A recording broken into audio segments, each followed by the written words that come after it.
Welcome to Game 4 of the National League Championship Series. The Los Angeles Dodgers got a big Game 3 victory just yesterday with their fourth postseason shutout in a span of 5 games of an 8-0 win with 3 home runs and their final 3 scoring opportunities. Their scoring plays, rather. It was Walker Buehler of a solid outing in Game 3, though Michael Kopech got the victory. Luis Severino starting in the first time in this series at Citi Field, arrived a day earlier. Didn't work out so well for him as he allowed 3 hits, struck out 3, and issued 4 walks. In fairness to him, he did not give up an earned run, to be fair to him. However, in that second inning, it was a Will Smith infield base hit and a Tommy Edmonds sacrifice fly, so they are not earned runs, but the Dodgers blew it open in the later innings. Kike Hernandez, Shohei Ohtani, and Max Muncy. Hello everyone, I am Alec Nava, and just before we get started here for Game 4, I had an issue with my computer last night, and it kept crashing repeatedly throughout the night. It did crash earlier this morning, but it seems to not crash here for the time being. However, things may not be certain, and this Twitch stream could be shut down at any point. We don't know when exactly it could be. However, I will be casting it for as long as I can here on Twitch. If it goes offline, then I am also casting this on Twitter Spaces. My social over there is DatYinzerAlec, DatYinzerAlec. Same handle as in the Twitch handle. Interesting move for the Dodgers as they take out Freddie Freeman from the lineup. He is dealing with an ankle injury, a bad ankle for him, but he is sitting out of this one and resting it up. They insert Andy Pages at center field, move Kike Hernandez to third base, and Chris Taylor to second base as a result. Yoshinobu Yamamoto and Jose Quintana is our pitching matchup here in Game 4.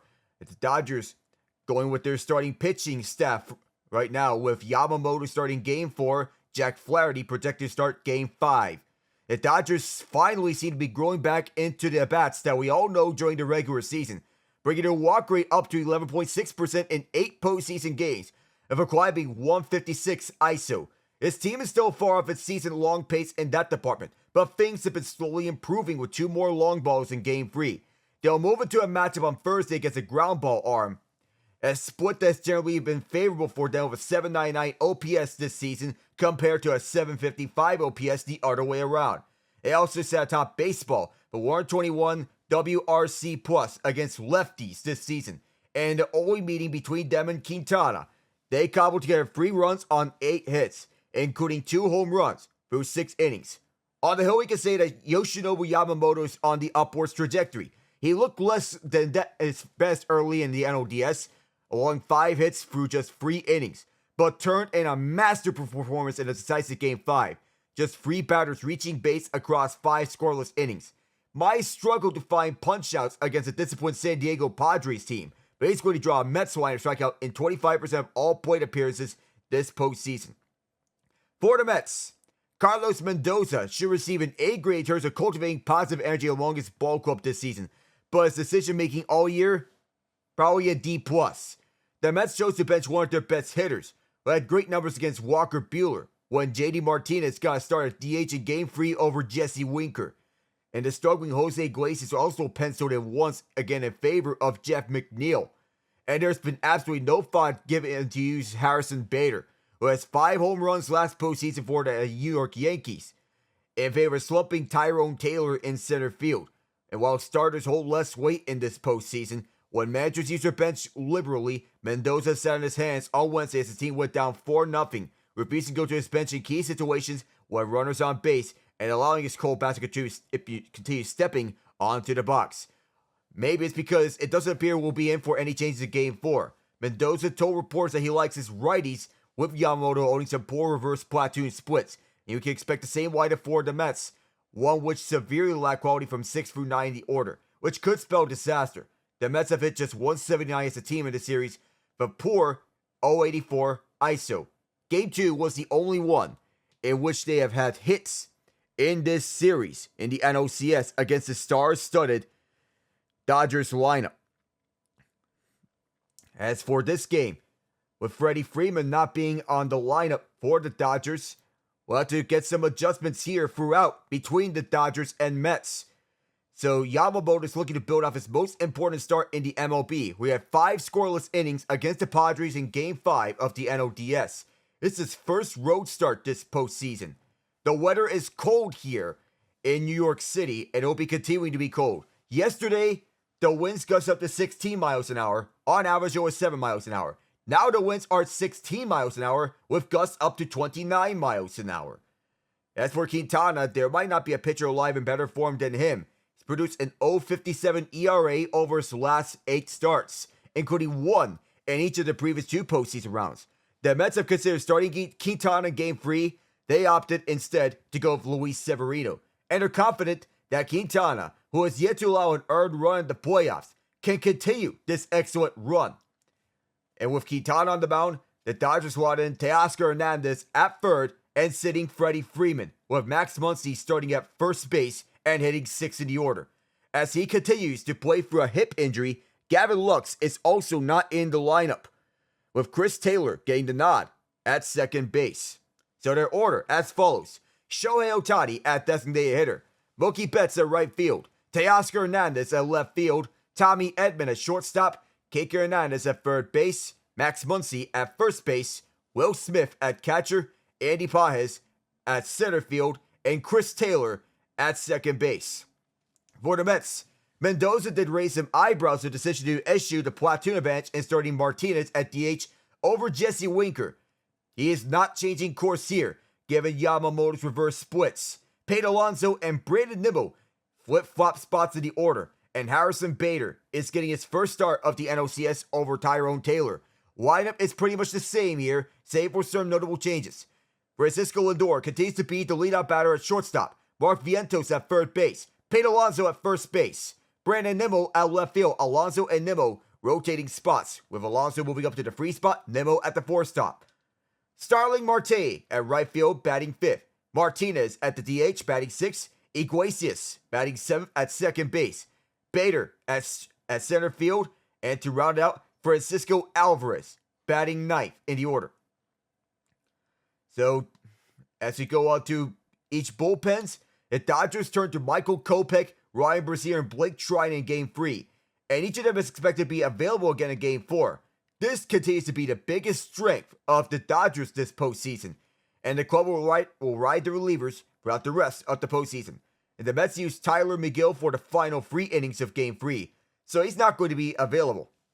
But every other Mets reliever should be in play, and that includes David Peterson, who the Mets aren't necessarily saving for Game 5 bulk work, and of course, their closer, Edwin Diaz, and center relievers Ryan Stanek and Phil Maton could also shoulder a heavy load in such a case. Freeman continues to nurse a badly sprained right ankle, so he's not in the lineup for Game 4.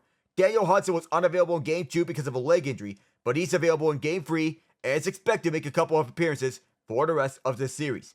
And although Jeff McNeil hasn't seen much July pitching since he fractured his right wrist on September 6th, he did pick up 10 plate appearances in the Arizona Fall League and 2 more so far in the NLCS. Kike Hernandez has been the biggest unsung hero for the Dodgers, 333 batting average, 1 home run, and Tommy Edman as well. 455 batting average, 4 RBI. That's for this series alone, with Edman coming alive in this NLCS. But in any case, Jeff McNeil is fully healthy and capable of contributing when the Mets call on him. Separately, Nimmo is playing through plantar fasciitis on his left foot. Although he aggravated the injury in the NLDS, hasn't cost him significant time and is likely to do so going forward. For Nimmo, it's a pain tolerance issue. For the 7 players on the Mets injured list, they're not returning. When we come back, it'll be the first pitch of Game 4 of the NLCS. I am Alec Nava, and we'll have Jose Quintana pitching to Shohei Ohtani up first when we come back.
As we get set for the first pitch here at Citi Field, it will be Quintana to Ohtani. You start off. So the Yankees in a back and forth game 3 between them and the Cleveland Guardians. The Yankees looking to get to the World Series for the first time since winning it all in 2009, the last time they've won a World Series title in the Derek Jeter era. Yoshinobu Yamamoto walking his way to the dugout. He signed a 12-year contract with the Dodgers in the offseason. With the Yankees, they are up 4-3. It was once a 3-1 Guardians lead. Jose Trevino opened the scoring of an RBI base hit to right to bring home Anthony Volpe. Kyle Manzardo answered a 2-run home run. He and Brian Rocchio scored. Andres Jimenez, RBI base hit to score Lane Thomas. More on that later. Quintana has 59% of his pitches outside the zone. Minimum 20 games started. The highest in the MLB. But he is so far electric since September. 0.57 ERA ever since. The Yankees taking the lead. First tying it on a 2-run home run by Aaron Judge. The first 2 home runs were to the right field. Manzardo 395 feet.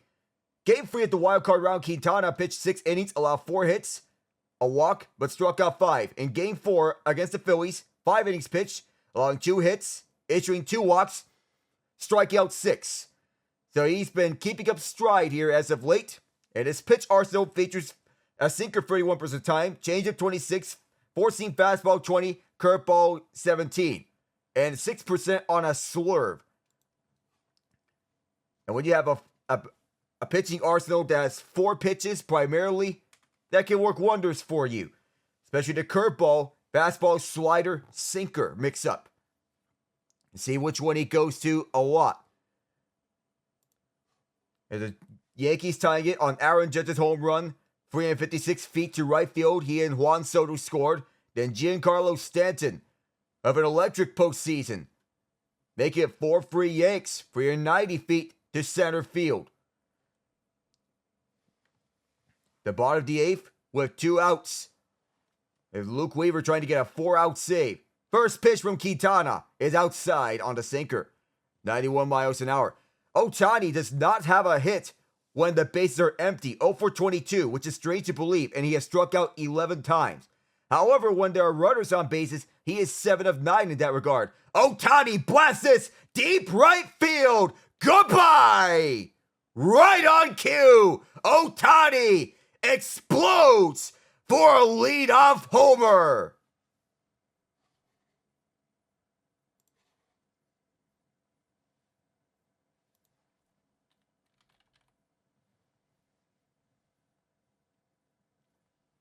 On the first sequence of this game, Shohei Ohtani, deep right field. Just where he placed that home run on the 3-run shot that he had in Game 3. And Ohtani needing a clutch moment in this postseason on a year in which he has struggled in that regard. And here's Mookie Betts who swings and misses on a low drive. And Ohtani high fives on that dugout. And conveniently, his first hit with the bases empty this postseason is a home run. That was 2 pitches in for Jose Quintana on the second pitch. Deal 1 for Betts. This is up high. Shallow right. Marte's there. 1 up and 1 away.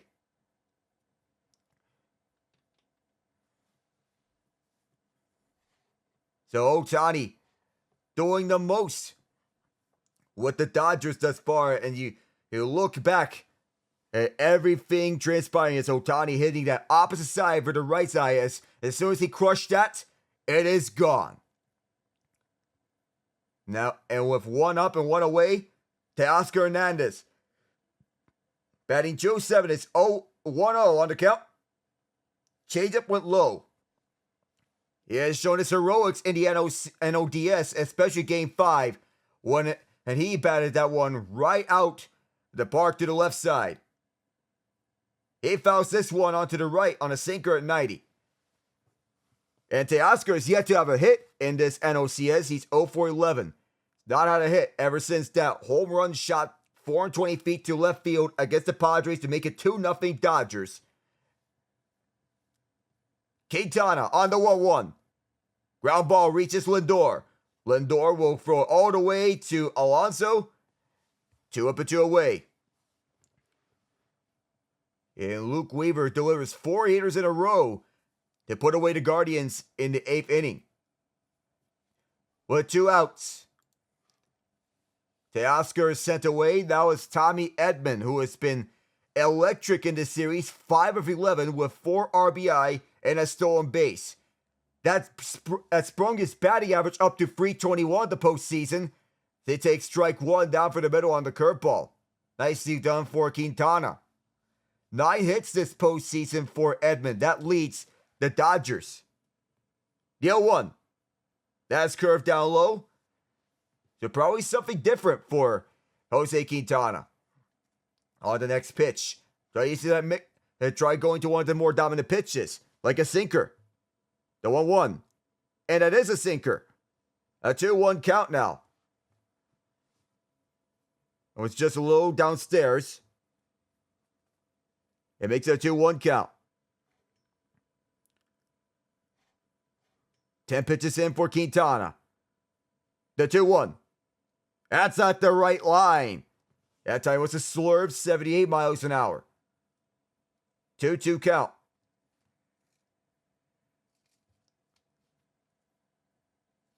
Fans on their feet waving their towels here at Citi Field. 2-2 pitch. Punched out at the bottom left corner on the sinker. One pitch that Quintana likes, and that is the one that got Edman out.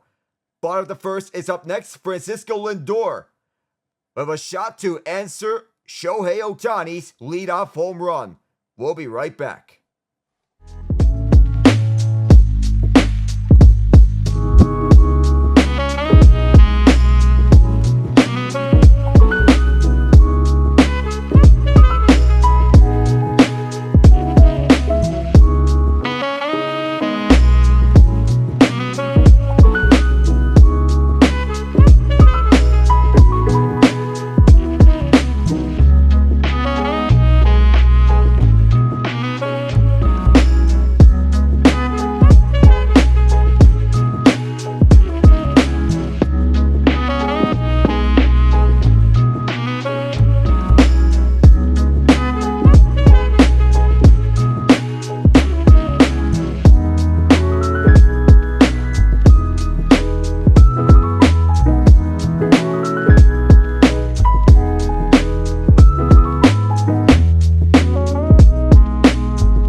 We're back here at Queens, where we'll have Francisco Lindor, the likely runner-up finisher to the NL MVP, right behind Shohei Ohtani.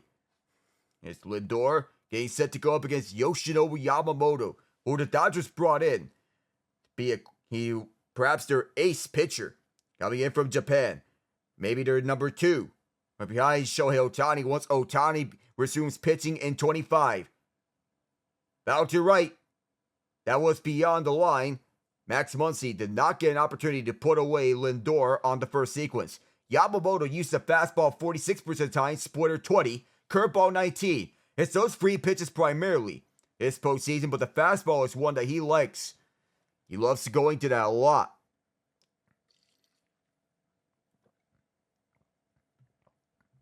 And Lindor fouls this one to left.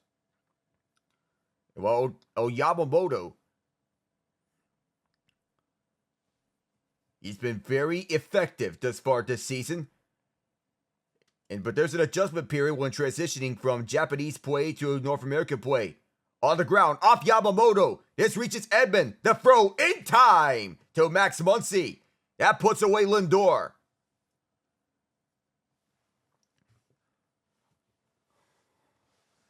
Yoshinobu Yamamoto could not handle this one as it just skipped right by him. It was moving a little too fast for him to handle, but Edman helped him out. Scooped it up out the ground and make the quick throw.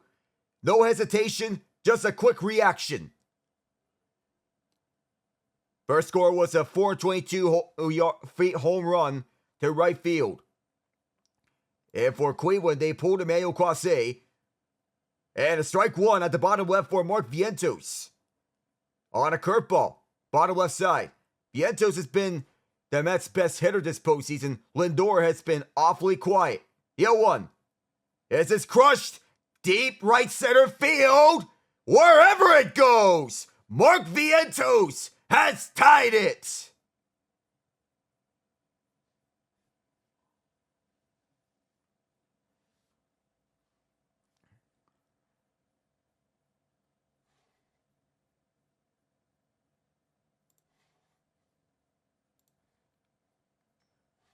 Mark Vientos for the Mets comes alive and ties this game at 1 as he crushes this right center field. Dead center, excellent placement on this solo shot. Fans can celebrate a home run here in this NLCS for the first time as they're on the board already. Now Pete Alonso, big swing and a miss on a cutter. And the OMG sign is here as Vientos is taking pictures. Jose Iglesias galvanized this locker room. And Vientos tying the record for the most RBI in a single postseason in Mets history. 1-1 count. So that's his 12th RBI. A Mets single postseason record. Alonso 1 of 11 this NLCS. One swing can change it. Not there as he swung and missed on it. The fastball. 96 right down for the right line for Yamamoto. As a 1-2 count. This ninth pitch from Yamamoto.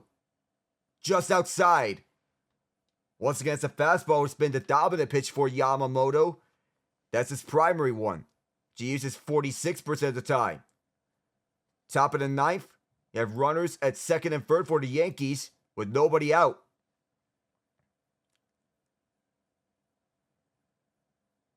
Yamamoto. The 2-2. Big slider.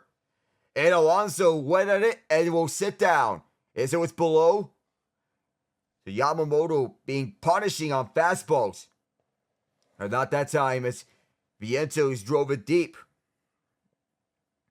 Now Brandon Nimmo, who has moved to the 4th spot in favor of Alonso. Though Alonso couldn't get that one through from the 3 spot. Now Nimmo, what can he do? First pitch. Off root bottom right on the fastball. Immediately, just like that, it's an 0-1 count. 1 for 10 this NLCS, however. Just like the case with Alonso, one swing can change it. Clutch hit. Big swing and a miss. It went upstairs. That fastball. Just back-to-back fastballs. Different placements for Yamamoto. As Mark Vientos and Francisco Lindor look onwards. The 62 tape this time to honor Jose Quintana. It's been their best pitcher so far this postseason. He's the number 3. Ball 1 as this curveball is between the left line and Nimmo. Eli Morgan in for Cleveland. It's the reliever replacing Clase. Top of the ninth. Nobody out. Runners at second and third. The 1-2. Foul back on the fastball, just out the tip of Nimmo. That was a foul tip. It's Austin Wells, who is in at catcher, in the place of Jose Trevino. 31% chance for the Mets to score at least 4 runs. They've had 5 innings where they scored at least 4 runs as such, and Nimmo will sit down on a splitter. That will get him sitting at the dugout. And that's going to do it for the Mets. They did tie it up at 1 apiece. Shohei Ohtani got the home run to open things up for the Dodgers. Mark Vientos answered back with a solo shot of his own. We'll be right back for the second.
Kike Hernandez, as he takes strike 1 to begin the second inning, he is in here to start the second. Andrew Walters in for the Guardians, as Hernandez, who has been a postseason hero for LA in years past. High fly ball, right center field. Marte chasing after it. He makes the catch. That puts Kike away. 1 up and 1 away. Both teams exchange solo home runs in the first inning. Shohei Ohtani and Mark Vientos. This is that Quintana pitching mix-up being used to his advantage as a sinker, a four-seamer, and a curveball in the first inning. The pitch results on those strikeouts throughout the first pitches and did not come back. Those first pitch results for Quintana. First pitch for Max Muncy, just to the right. That's a sinker, 90 miles an hour. Slurve ball is a very rare pitching tool, but against Max Muncy, who is 4-for-8, can be due to hit at any time. Come alive here. That time we see the slurve ball. 2-0 count as this one was further to the right. And Max Muncy on his 8 plate appearances, walked 5 times, hit 2 home runs, and a base hit. Just that bottom right corner. On the changeup. Barely fitted in there for Quintana. Is now a 2-1 count. Top of the ninth inning. Yankees lead 4-3. Runners at second and third. 1 out. The 2-1. And that's a foul count. It evens it in the count at 2. And a runner safe at third on a fielding error by the Guardians as well. That's Anthony Volpe. Fans on their feet waving their towels.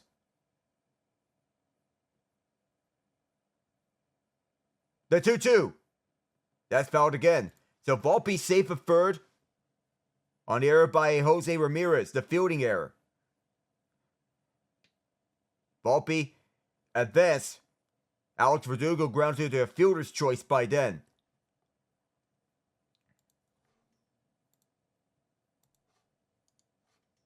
Another 2-2 on the way. Ball free. And those free ball counts can be very hard for any pitcher to deal with. And it's to the right on the sinker.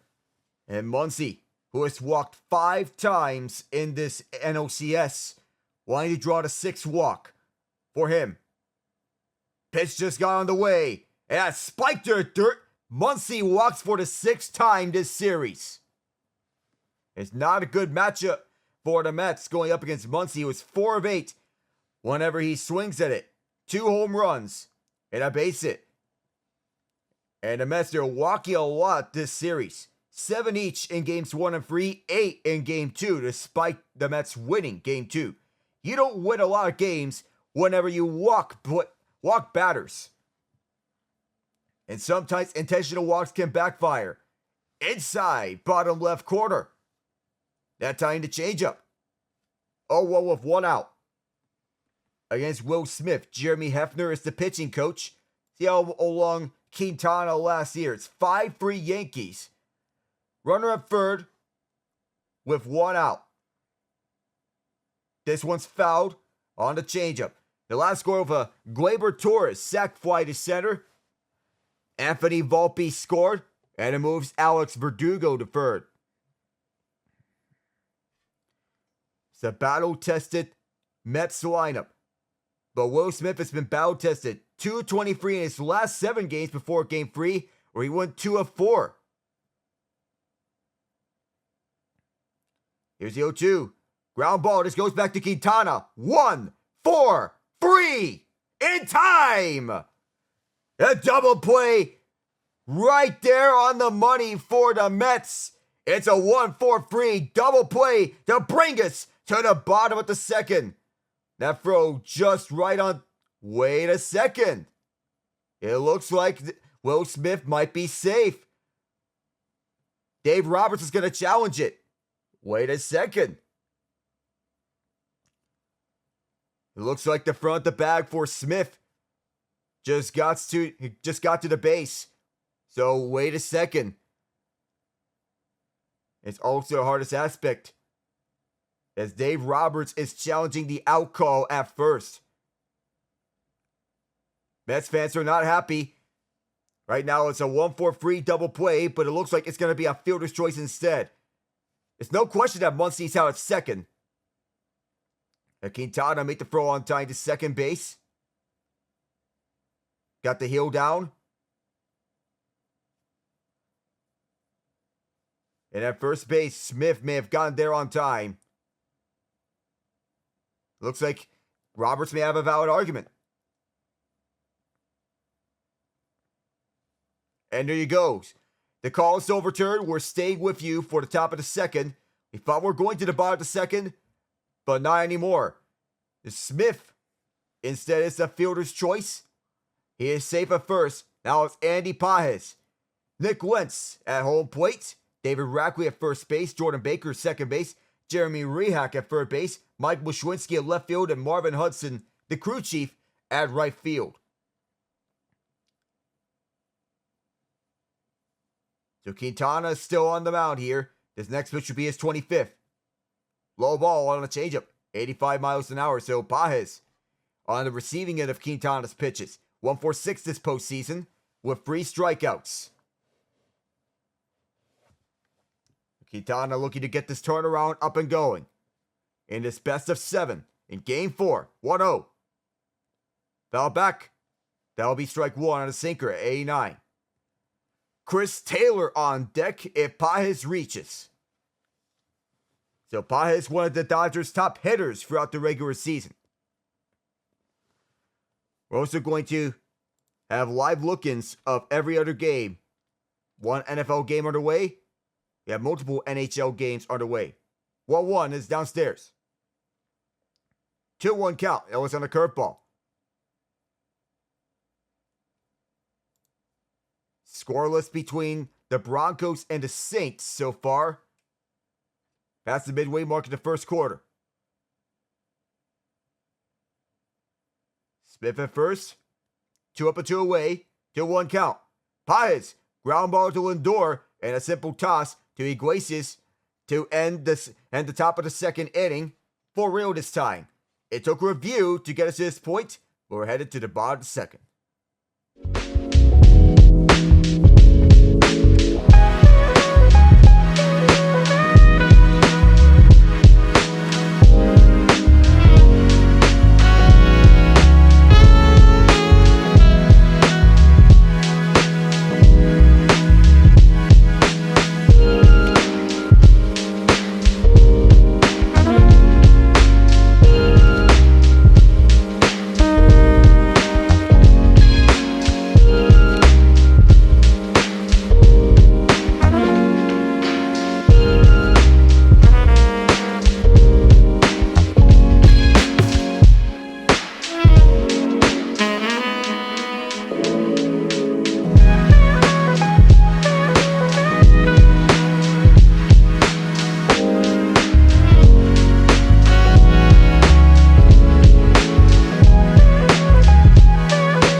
Meanwhile, at Progressive Field, the tying run is at the plate.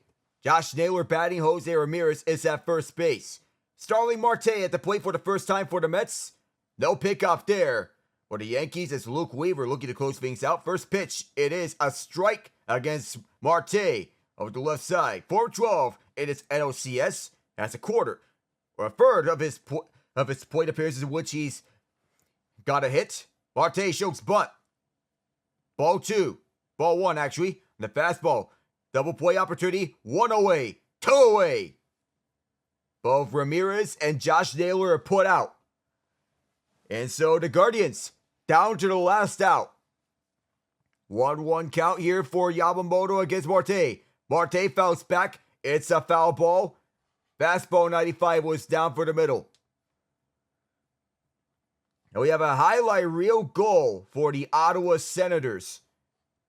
And the Denver Broncos They deliver a field goal for Will Lutz, 46 yards out.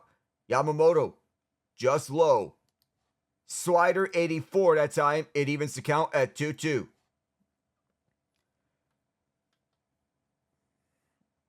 It ends 2.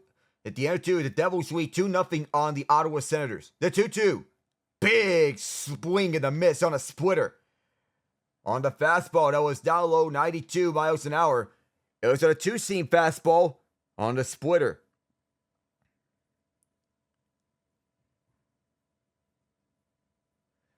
So Jake Sanderson breaks the Devils defender's ankle before he fires a wild shot that instead of reaching the net, it breaks the glass behind. So that's the highlight reel. Big swing and a miss on a curveball. JD Martinez missed on that from Yoshinobu Yamamoto. Martinez 0 for 2 in the NLCS.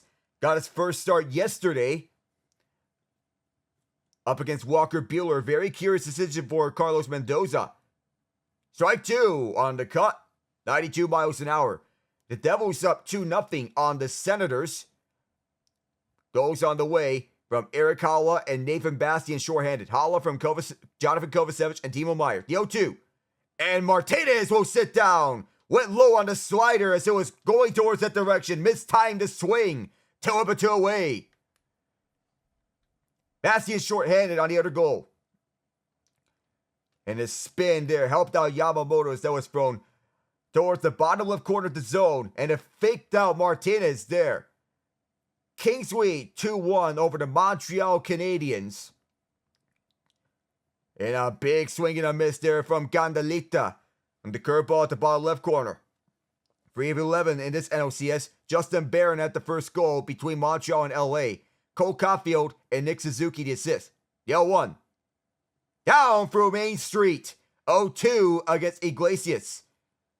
9 swings and misses tonight this postseason. They're having 4 in his second start, 5 in his first start. The 0-2. Bouncing ball foul to left. Mikey Anderson evened it up late in the first period. Władysław Gavrikov and Adrian Kempe the assist. Alex Laferriere got the lead for the Kings, 1:37 in. Jordan Spence and Alex Turcotte the assists. Golden Knights lead 3-2 over the Lightning in the meantime at Amalie Arena. The 0-2. Foul ball right. Iglesias is still safe. So in that first period, it's 4 combined goals. So this pitching staff has gradually improved in between their first start and their second start. This is Yamamoto's third start, and improvement is very key. Ground ball in between short and third. It's a base hit at left field. And Iglesias is in. On to first base. Iglesias struggled with the pitch going away from him at times, but he gets one that favors him this time around. Bulldozes his hands on for that bottom right corner of the zone and chops it over between short and third. And Kike Hernandez was not in position to make any sort of throw. Brady McNabb got the first goal for Vegas. Mark Stone and Jack Eichel the assist. J.J. Moser evened it up. Cam Atkinson and Emil Littleberg the assists as Harrison Bader. Ball 1 on the cut to the left. 1-0 count. Pavel Dorofeyev on the power play from Shea Theodore and Jack Eichel. Nikita Kucherov evened it up at 2. Jake Gensel the assist. Ivan Barbashev from Shea Theodore. The go-ahead goal, 1:59 in the second period. They're about to end the second. 1-0. At the left line on the fastball. And the Cleveland Guardians have tied it up 5-5. John Kenzie Noel on a 2-run shot to right. And new life here at Progressive Field. The 1-1. Out for Main Street. 96 miles an hour.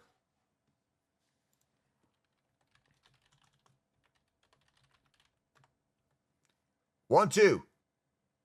With 2 outs, Gandalita at first. Bader at the plate. The 1-2. That's low, it evens the count. At 2-2, John Kenzie Noel delivers the tying run on a 2-run shot, and that sends Cleveland into hysterics. Noel, 4 of 4 feet to left. Lane Thomas also scored there. Yankees 1 out away from taking the win. And a big swing and a miss from Bader. No runs scored here in the second inning. We're monitoring that Yankees-Guardians game, so we're staying with you for the moment. Noel delivers the tying run at the plate. We're in the ninth inning right now. Luke Weaver, 19 pitches in, and with Clay Holmes warming up, Noel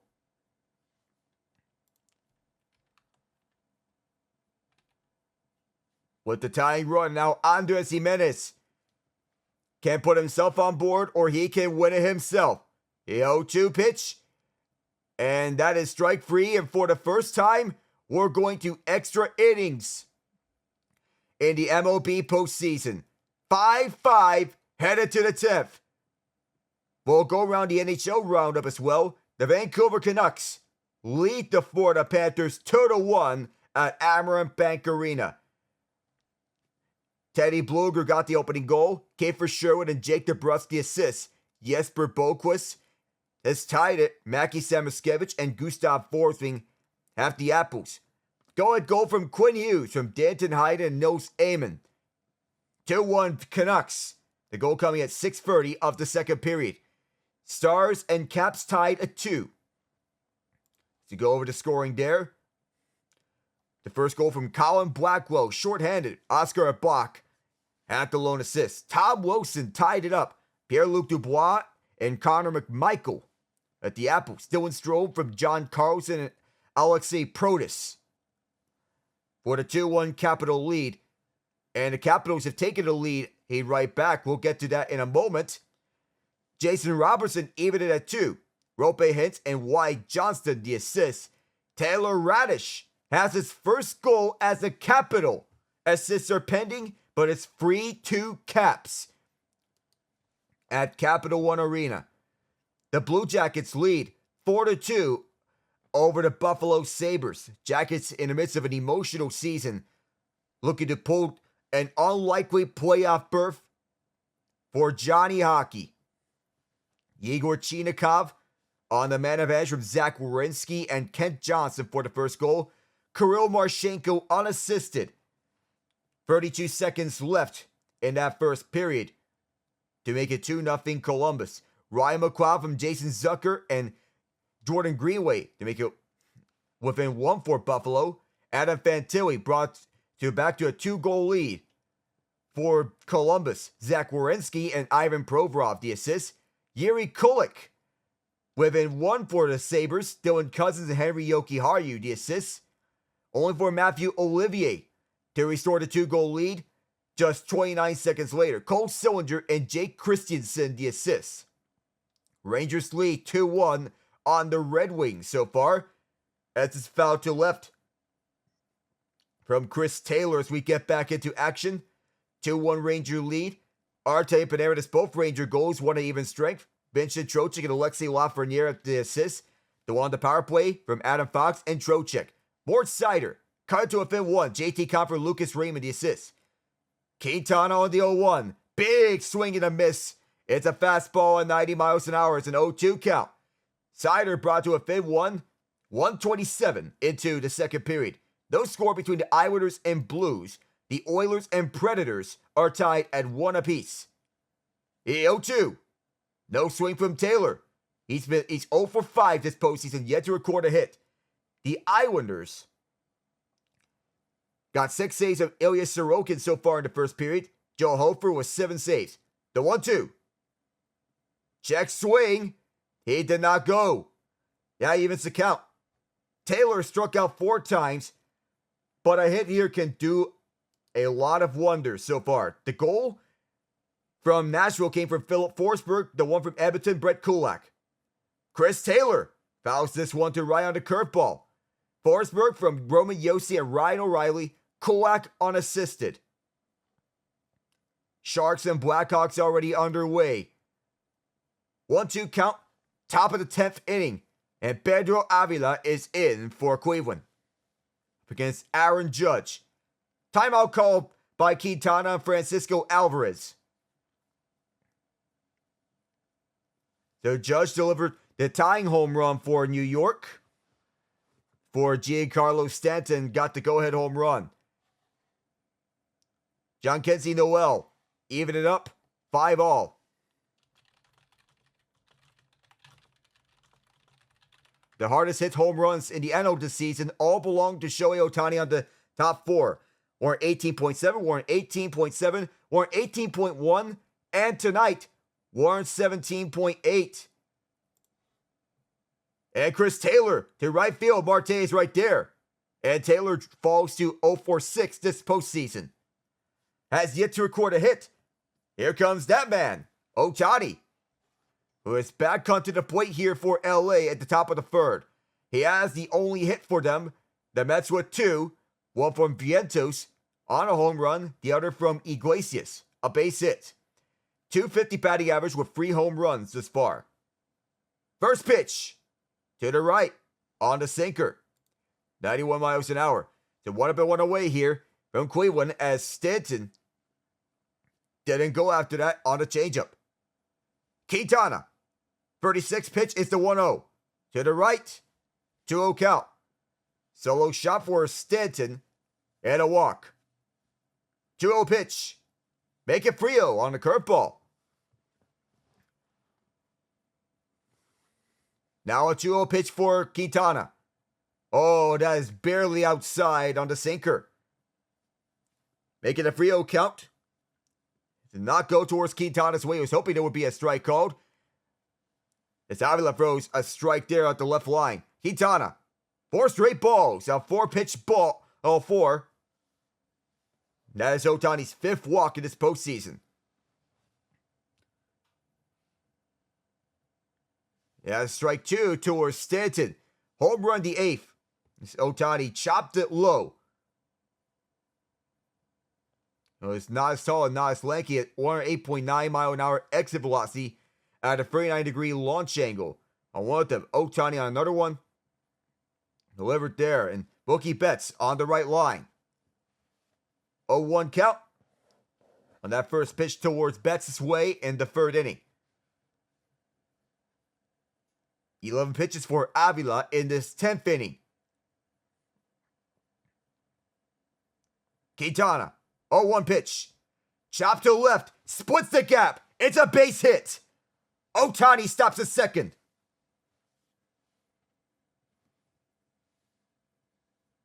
Forty pitches in for Quintana already. He has runners at first and second, with Ohtani moving to second after that walk, and Betts is at first. Now Teoscar Hernandez. Oh my goodness. Jazz Chisholm. He dodged that one.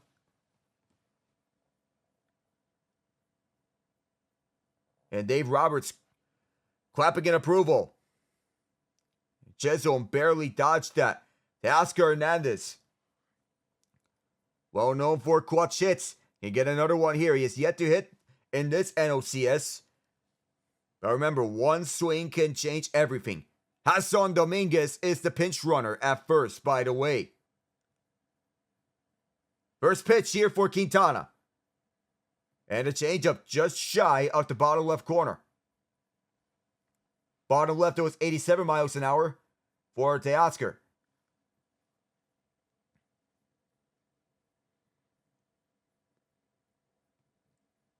So Quintana looks to second. Waits. Now delivers. And here is a toss to first. Wow. Oh my. Big time defense from the Guardians right on cue. An incredible defensive play to get the runner out from the outfield. Wow. The 2-0 in the meantime. Outside for Teoscar is 3-0. Josh Naylor standing there saying, and Jazz Chisholm Jr. saying, wait a minute. Say out. There's a bouncer. As this was fielded a turnaround from Andres Jimenez. That's elite defensive awareness, but the foot was down. Throw to second. The throw. And Ohtani got back on time. He is safe. Joey Quintana. Or that foot may be out of the first base area. Is there an angle that can tell us definitively if the runner is tagged or safe? 2-1 pitch. Teoscar swung and missed. Low drive on the sinker, 90 miles an hour.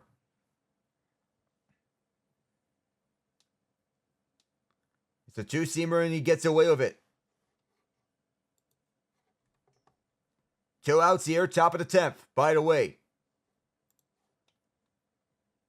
The 2-2. Big swing and a miss.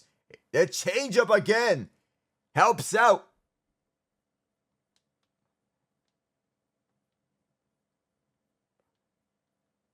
The fade out there for Jose Quintana as he fakes out to Oscar once again. It's a changeup that got him diving towards it on the low drive.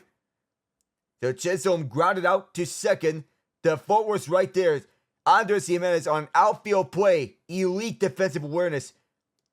The Guardians intentionally walked Anthony Rizzo, by the way. First pitch is upstairs for Tommy Edman. 1-0 count. 310 batting average. Most of the damage done here. It is NLCS. Runners at first and second. Yankees can make it as big as 8-5. Hassan Dominguez at second base. Anthony Rizzo at first base. 1-0 pitch. Just to the right. Fastball 90 is 2-0. Dominguez in the place of Giancarlo Stanton. Dominguez will likely take the place of Stanton the rest of the way. Avila pitching to Anthony Volpe. The 2-0. That is a curve over to left field. It is down right between the gap of Nemo and Bader. Ohtani will score. Mookie Betts stops at third. Edman with an RBI double. His electric NLCS marches on. He scores in Ohtani. He gets another run there as Edman gets this between the gap at left center field. Drops it down, perfectly placed with Nemo and Bader chasing after it. In between the two outfielders. And Tommy Edman, and very good this series. Just as Volpe swung and missed, the Guardians can win it here in the 10th. First pitch for Kike. As down for the middle. Didn't matter if he swung or not. An elite defensive play by Jimenez saved the day for the Guardians. Jazz Chisholm Jr. doing the job right after Avila intentionally walked Anthony Rizzo to first base. Deal 1. Spike towards the dirt. It's a changeup. 85 miles an hour.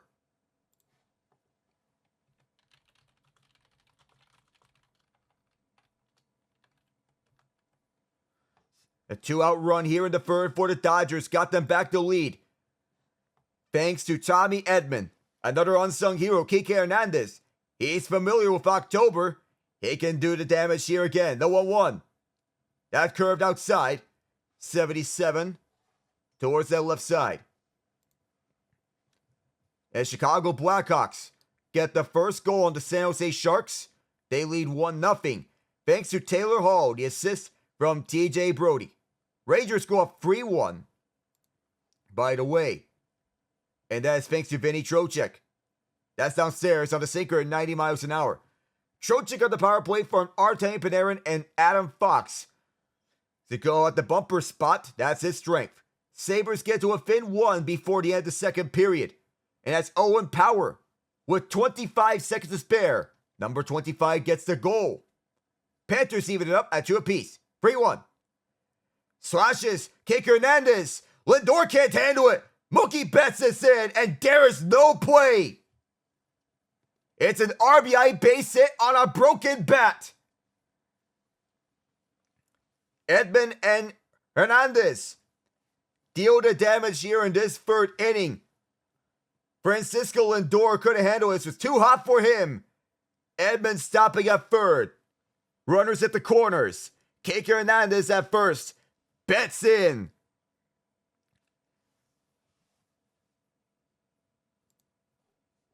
Tying goal scored by Anton Lundell on the man advantage.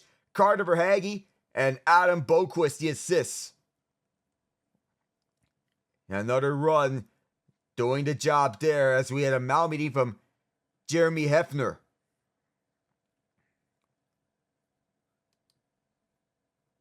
And with the runners at the corners, some more damage could be dealt. Kulak from Matthias Janmark officially for Edmonton. Janmark had the only goal of Game 7 of last year's Stanley Cup Final. Now it's Max Muncy. Mad Max has come alive here in this NLCS, who is 4 of 8. And this at-bat could be the game here, maybe. Do not exaggerate, and this one to right field, down. Ground ball for right field for the Guardians. And they're on board.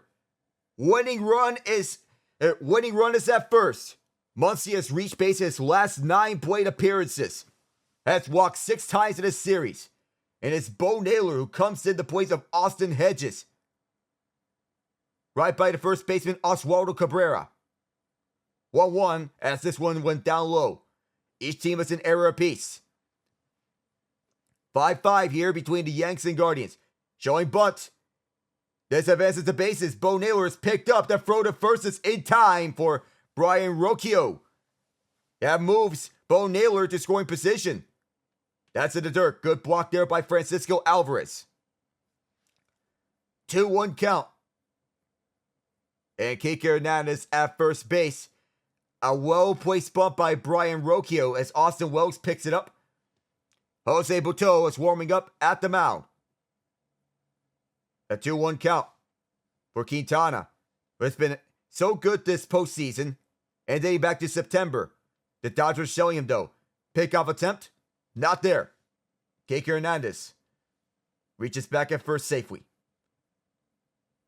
28 pitches so far in this inning for Quintana. That matches the pitch count between the first and second innings combined. Bouncing ball just reaches Clay Holmes. No play at third. Then throw to first in time. And now it's 3-1. Sinker to the right at 90 miles an hour. So now Bo Naylor is in winning position. He can win it here for Cleveland.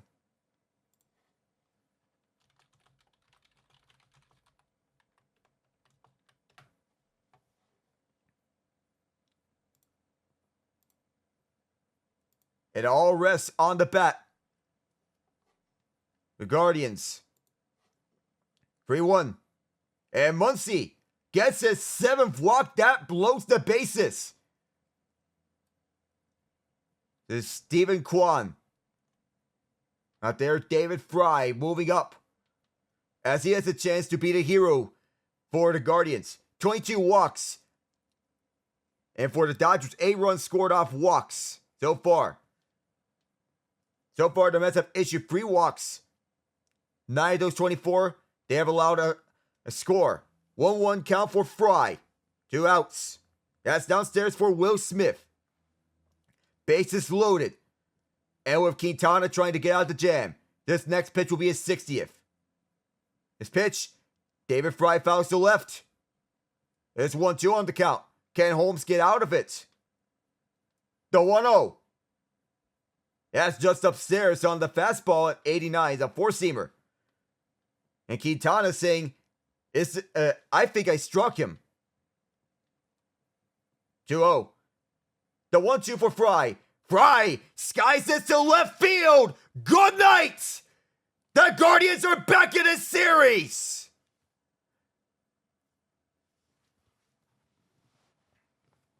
Two-one count, by the way, is this one on the left line.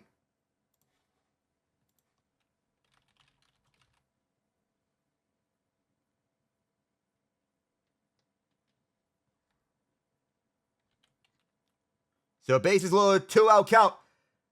Now it's 2-2.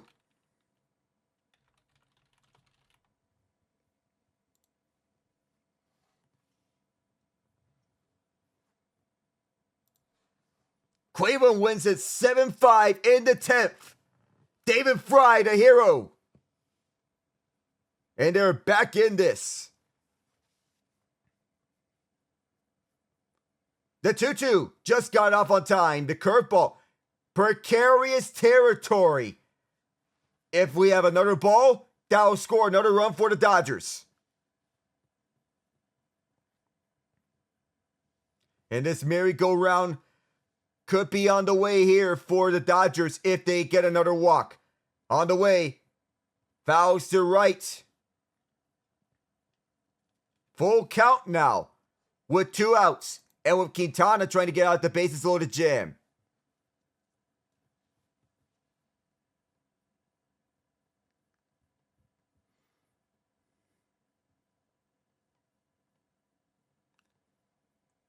Could this be? For Quintana. Desperately needing something to get out this situation. Payoff pitch. Fouled up. It's in the line of sight for Alvarez and Alonso. Alvarez is there first. And Quintana gets out the bases loaded jam. So their final score, 7-5, Cleveland. They're back in this series. David Fry scores it himself and Bo Naylor. And the bottom of the 10th inning. Dodgers up 3-1, headed to the bottom of the 3rd.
So it's 3-1 Dodgers as Francisco Alvarez is in the fastball. 94 miles an hour on the first one. He fouled it off himself.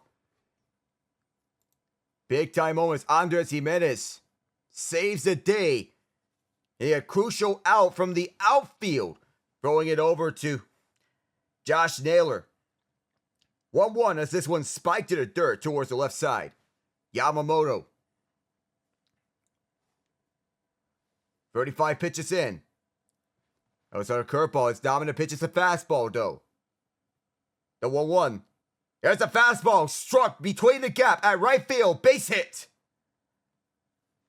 Alvarez gets it going.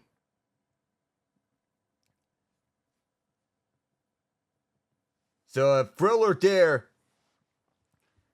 David Fry walks it off on a 2-run shot. As the winner up against Clay Holmes. So playoff baseball working at its best.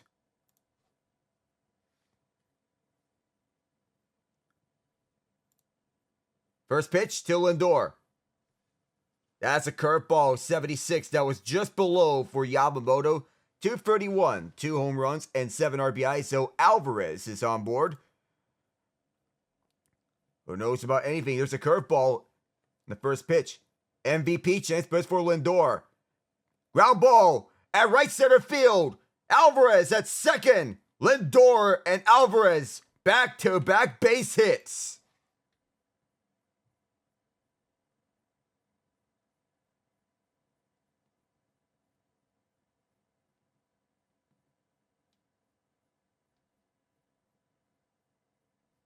And a breaking ball hanging through the middle towards that right center side.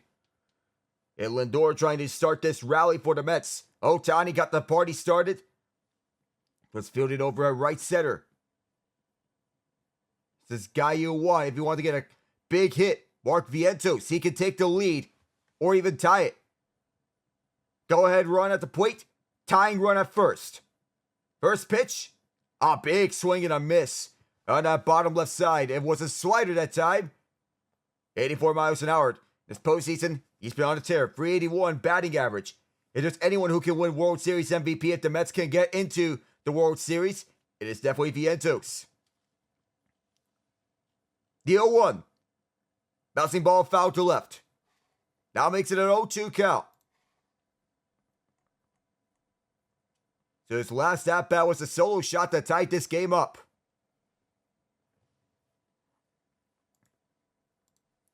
The trailer is a shooting star over at right center field to tie this game up.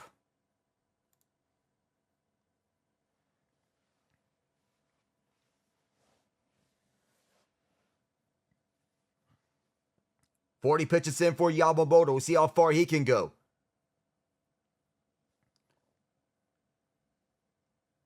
Vientos was unfazed when he did not make the team out of spring training. They made it up to the main roster. Now he's been their best batter. Alvarez at second. Lindor at first. Yamamoto now throws. Vientos fouls back. It's a slider.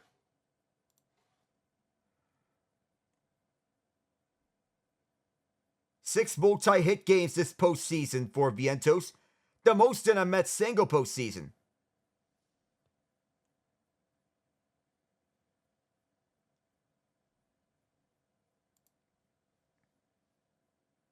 Oh, 2 count. Timeout called by Vientos.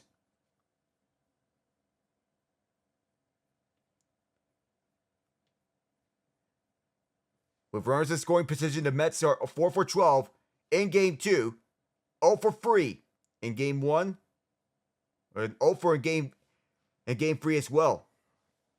4 for 12 in Game 2, a combined 0 for 8 in Games 1 and 3. 1-2 as this one spiked to the dirt.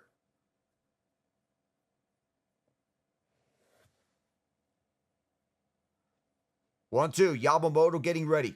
42 pitches in. Runners at first and second, nobody out.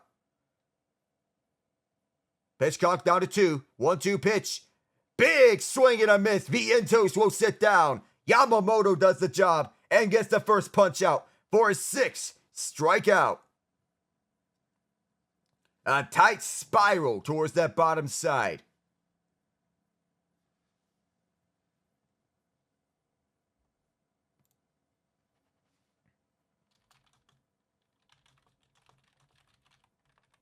Another big swing for Vientos. This time it backfires towards him.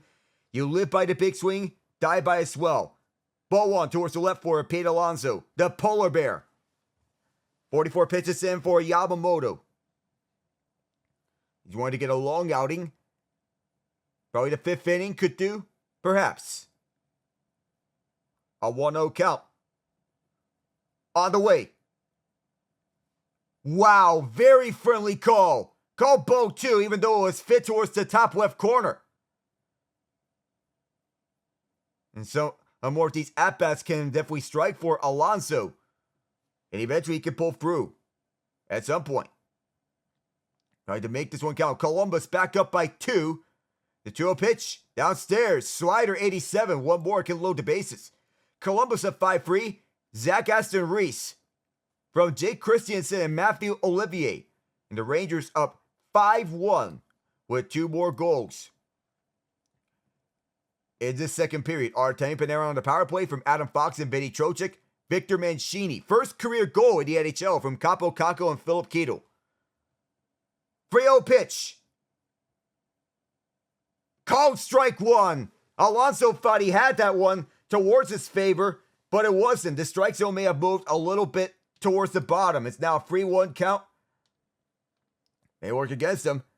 Just below, a friendly call for Yamamoto. And a not-so-friendly call for Yamamoto on that second pitch. 3-1. Big swing. It bounces fouled. I thought it hit Yamamoto, but it didn't. Had to be a bullet for it to have that form fouled. This hit the dirt, or is that batter's plate? Broncos lead 6-0. It's a Will Lutz field goal from 32 yards out in the second quarter. They're in the red zone now. Chris Olave out for this game. Rashid Shaheed out for the year. Yamamoto readying up. The Mets offense struck out 33 times and won 6 at-bats this series. See if this can be another one for them. Mets fans praying that this is not the case.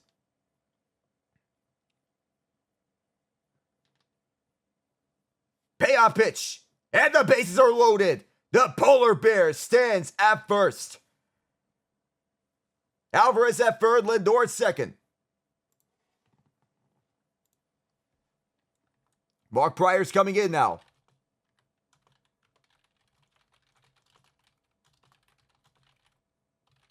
Brandon Nimmo now. He's waiting to make his mark here in this third inning. At the bottom of it.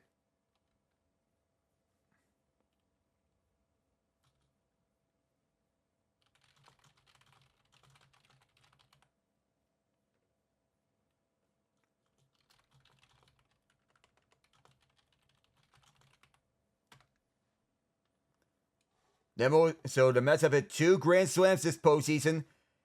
Game 4 of the NLCS, it was Francisco Lindor against the Philadelphia Phillies. Game 2 of this NLCS, it was Mark Vientos who hit that grand slam. Ken Nimmo joined that list. First it was Lindor. Then it was Vientos. Can Nimmo deliver? With runners in scoring position, Nimmo is 4 of 8. Without them, he is 429. And Mets fans are wanting for more grand slams. The deepest part this postseason is Tyler Bertuzzi gets his first goal as a Chicago Blackhawk. Connor Bedard and Teuvo Teravainen the assists. And it's on the power play. 3-0 Devils as this is the first pitch. It's downstairs. 1-0 count. The Devils made it 3-0. Paul Cotter with his 5th of the year. Who saw him as the top goal scorer for the Devils this year? Certainly not me. Dougie Hamilton and Brandon Dillon the assists. So it's 2-1 Kings, 3-2 Golden Knights. They're in the third period. The 1-0. Nimmo fouls this one off the left on the fastball 96. 3-2 Caps.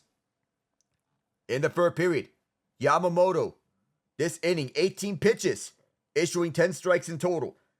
Looking to get out of a bases loaded jam himself. Islanders and Blues still scoreless. And Grimace is here. Flyers and Kraken, the only game that is yet to be played. That's at 10 p.m. Eastern. And a foul ball to left. Fastball towards the left side. 95 miles an hour. And Yamamoto can deliver a badly needed strikeout here. In position to do so. Struck out 6 batters. Quintana, just 2.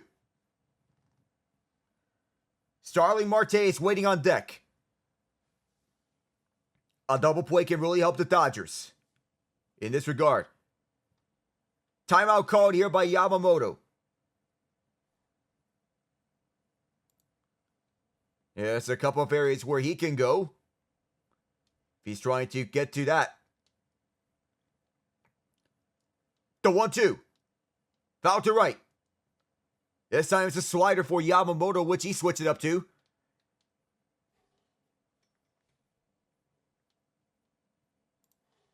Missed several months of a shoulder issue.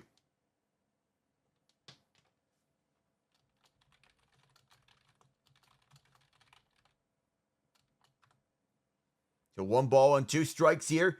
Yamamoto 53 pitches in. 1-2.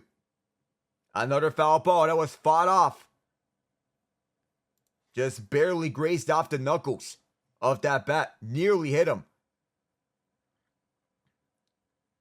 That would have been dangerous. Therefore, Yamamoto had to hit Nimmo because that would have scored the Mets.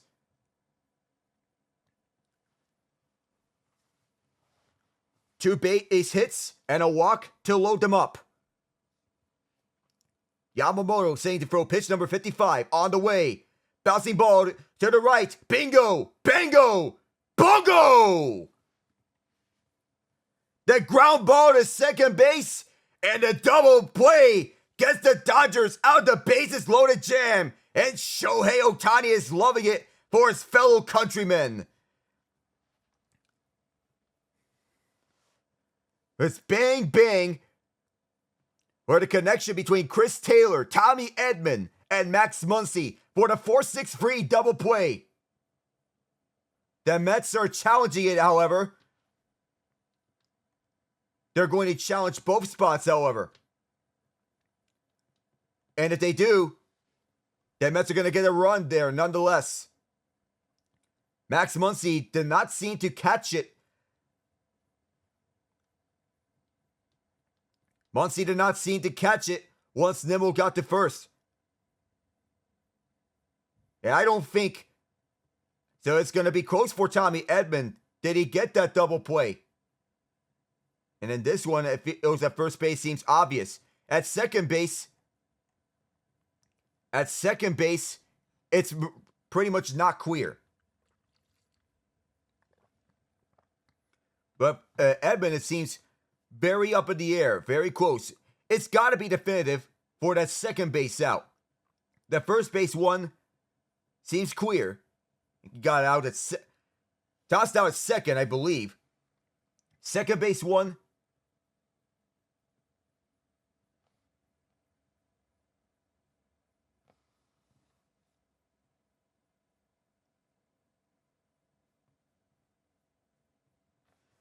So Carlos Mendoza will retain his challenge. It is a 1-run game on a fielder's choice. Runners at second and third. Right after that fielder's choice play, Brandon Nimmo is tossed out.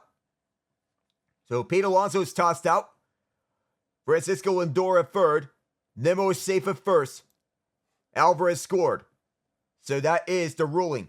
So Nimmo grounded to a fielder's choice at second. Alvarez scored in. Nimmo is at first base. Lindor to third. Alonso tossed out. So the workload is a little easier here for Yamamoto. But nonetheless, the question here, how much longer can he go? Over the last 2 games, he's been utilized more than 60 pitch count. Now Starling Marte, he can break the doors open, either tying it or putting the Mets up ahead. Tying run at third, go ahead run at first, and at the plate. First pitch, Marte grounds this to Edman, throw to second base in time on a spinorama. Nimmo tossed out. And that'll end this third inning. The Mets do get 1 run on a fielder's choice after review, but no further than that. 3-2 Dodgers headed to the 4th.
Brandon Nimmo playing through the pain here at the NLCS. Dealing with the plantar fasciitis, but he wants to fight off like a warrior. The Mets are 3-0, following a loss in this postseason. They want to make this 4-0, and most of their wins have been in comeback fashion. They gave it the first run on a Shohei Ohtani home run shot to right field, 422 feet. Mark Vientos, center field, 397 feet. Quintana back on the mound, now up to 67 pitches on a 1-1 count. Here it is for Pages, it's upstairs. 88. These fastballs are the slow variety. And Jose Butto has started to warm up in the last inning. He's back over warming up on that right line as Pages went after a miss on a 2-2 count. Damon Severson puts the Columbus Blue Jackets up 6-3. Kirill Marchenko the assist. Columbus trying to shock the world and make an unlikely playoff appearance.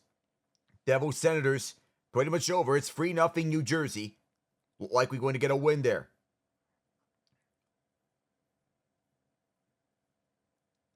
Two-two pitch. Pages delivers right center field, and it's going to be caught on the chase down. Starling Marte saw it, targeted it, execute.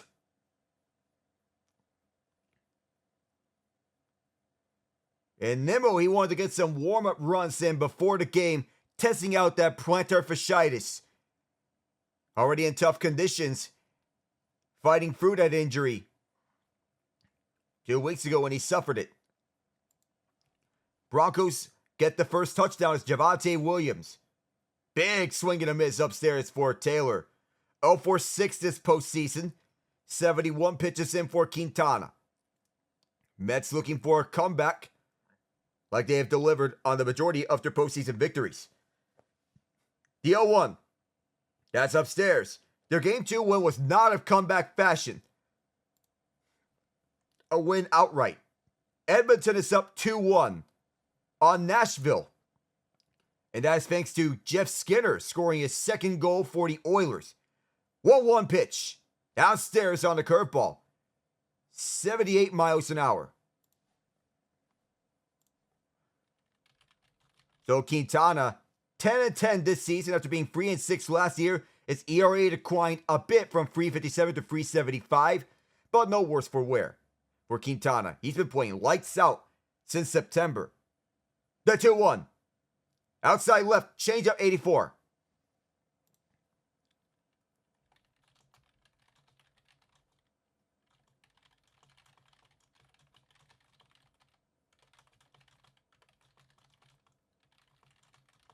Three 1 count. 75th pitch for Quintana. And that's a big swing and a miss on the sinker 89. Targeted left corner at the bottom side. And Taylor wanting a hit. Could it be for this next one?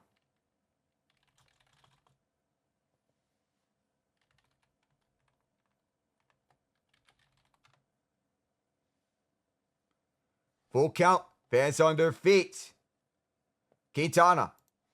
Payoff. Fouls this one off. Skinner from Nurse, by the way, on that Oilers goal. A little similar to Francisco Alvarez and the Tampa Bay Lightning have tied it up. The Senators are on the board very late with the game already over. Another payoff. Taylor. Wow! What a grab by Mark Vientos, but Taylor's safe! Great play by Vientos, but the throw was not in time. I don't know if he got that one. It took a bounce. The play was still active. And the throw was not in time as Vientos could not go to transfer. Claude Giroux was the goal scorer for the Sens on the power play. Brandon Hagel has tied it up for Tampa. First hit the postseason for Taylor. He's a hustle-first type of player. A home run for Ohtani to start the game, then walked on his next appearance. 1-0 count. This was upstairs 78 miles an hour. Mitchell Chafee and J.J. Moser the assists on that goal. 1-0. Ohtani fouls this one. Sinker 89 went upstairs. So Giroux unassisted just as the game was over. So we're going to have to do a live look-in at Tampa Bay. Remember, last time was watching something on ESPN Plus. My computer crashed and now Tampa has taken the lead. Nikita Kucherov with the go-ahead goal. On the block shots, paying off. As it was down low 1-2. So Kucherov onto the front of the net as this was set up. With Kucherov from the far side. A goal scorer's goal. The 1-2 for Ohtani. Just outside. The Bolts are in the lead.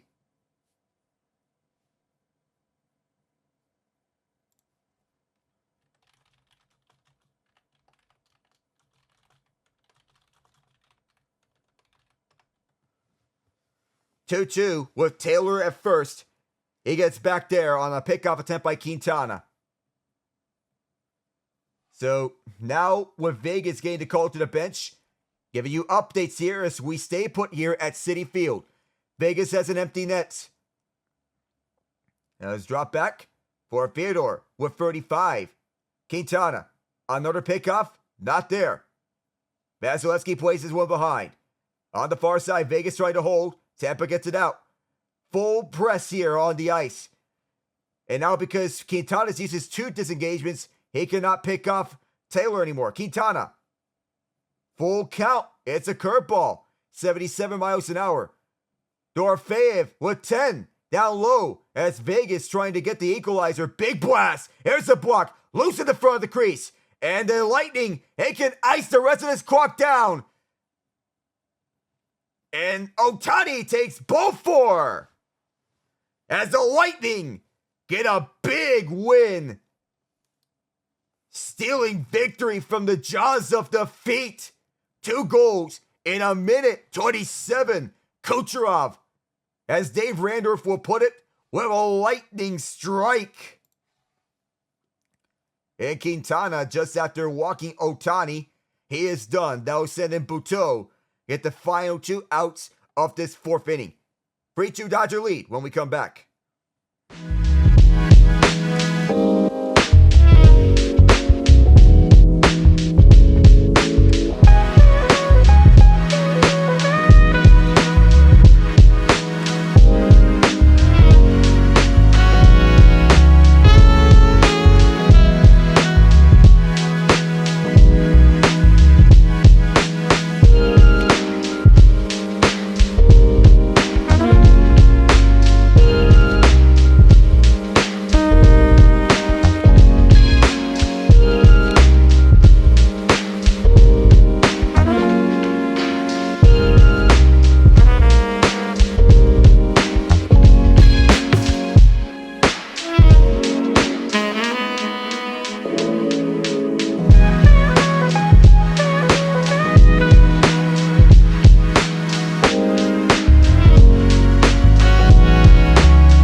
2-1 series lead for the Los Angeles Dodgers. We are back here. Game 4. They have a 3-2 lead. Jose Butto, he's in. 4 games, 5 hits, 4 earned runs, a walk and 5 strikeouts, and 4 2/3 innings pitched for Butto. Set up man. Now towards Mookie Betts. It was a first pitch ball on a slider. Taylor at second, Ohtani at first. No Freddie Freeman and no Gavin Lux. Miguel Rojas not on this lineup or the roster for this NLCS. The 1-0. And it's way outside and a good awareness play by Francisco Alvarez to make sure that nobody moves. And his slider. And Jose Quintana, his day is done as he is over the dugout, watching onwards. The 2-0. Slash to left field on a liner. Retreating back is Brandon Nimmo. This is going to score, and Chris Taylor. Shohei Ohtani is on his way. The throw is cut off. 5-2 LA. Magic Johnson loves that one as Mookie lands a bases clearing RBI double. Butto wants to do his best to cut this ball off. Brandon Nimmo, it takes a bounce off the wall. As he sees this one go forth. It looks like it's going through slow motion. He throws it back, and it's a 5-2 Dodger lead. To remind you, the last time we had a Los Angeles versus New York championship round, just as Teoscar went, the 0-1 count on a check swing for the fastball. The last time it happened was 10 years ago. The Los Angeles Kings defeated the New York Rangers in 5 games. 3 of those wins came in overtime. The 0-1. Wild swing and a miss. The fastball is Yoshinobu Yamamoto's favorite pitch. Jose Butto is following suit with that. Teoscar 0-for-2 tonight. Ground out and a strikeout. So there's an 0-2 count. So tomorrow I'll be doing Game 4 between the Yankees and the Guardians, as this one's fouled. Over the left side. So final score. Devils 3, Senators 1. Lightning win 4-3 at Vegas. Chicago up 3-0 thanks to Nick Foligno from Teuvo Teravainen and Connor Bedard. Butto over the left side. And through left field, Nemo's there. Does this move Mookie Betts? No, it doesn't. He'll retreat back.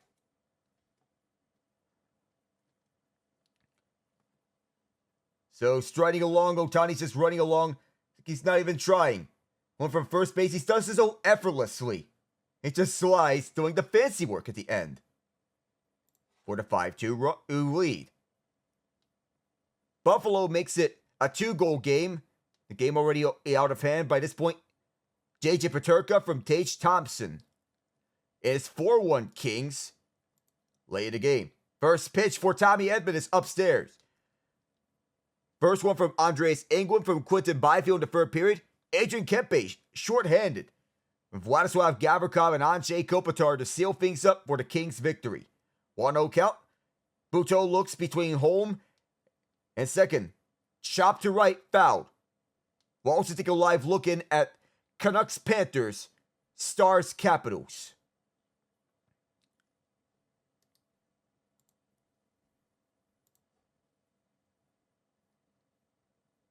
So, for that final score,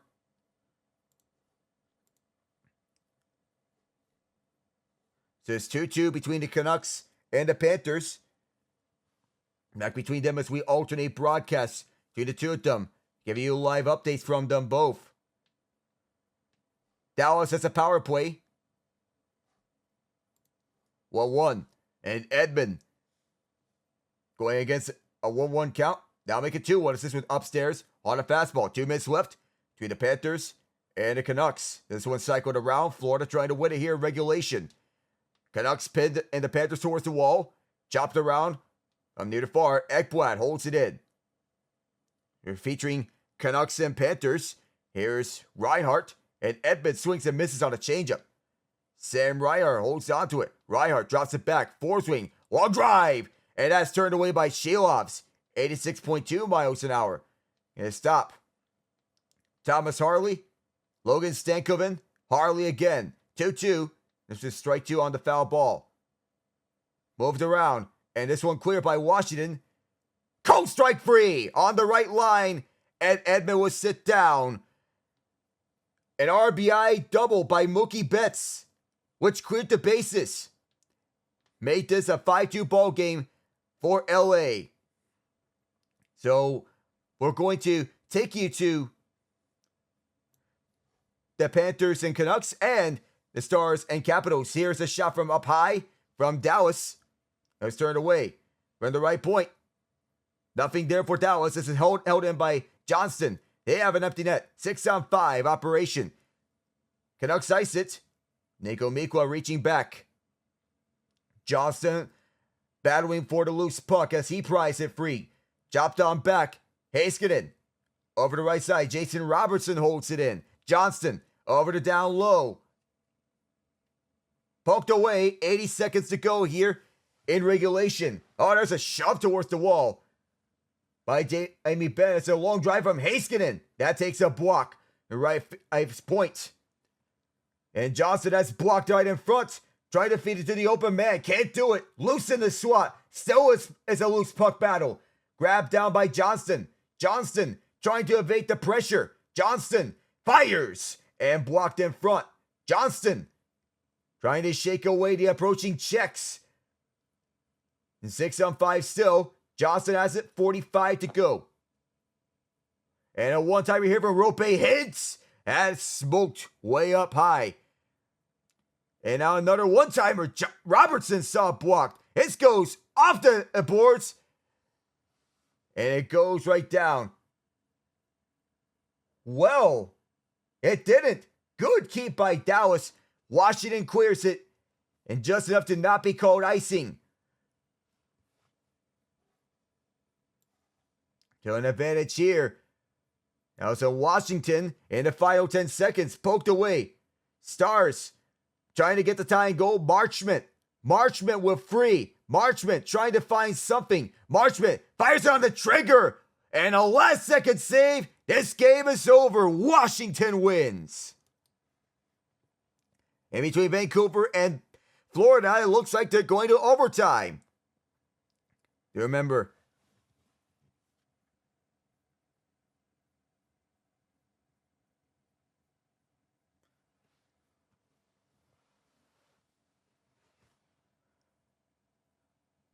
So last time around when I was streaming something on ESPN Plus, my computer crashed. But so far, nothing has been acting up for the computer as of late. So Game 5 between the Dodgers and Mets tomorrow at 4 in the afternoon. Yankees and Guardians Game 4 tomorrow night. And the Guardians with a much-needed win to keep their season alive. 5-2, Dodgers lead at the bottom of the fourth. Game 4 rather. Yoshinobu Yamamoto pitching to JD Martinez. Already Yamamoto at 58 pitches. How much longer will Dave Roberts let him go? Yamamoto on the first pitch. At the bottom left corner on the fastball. 93 miles an hour. For Martinez. Struck out to second. Averaging .235 this postseason. Will Lutz and Blake Grupe exchange field goals as Yamamoto to the right. 95 miles an hour.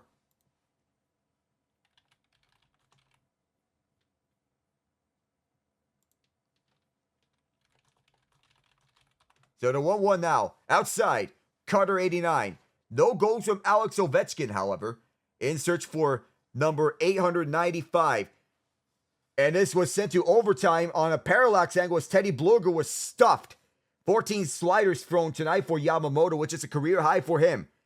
How much more can he deal? That's down the middle on the fastball. 95 miles an hour. And a 2-2 count. So far, you get to overtime.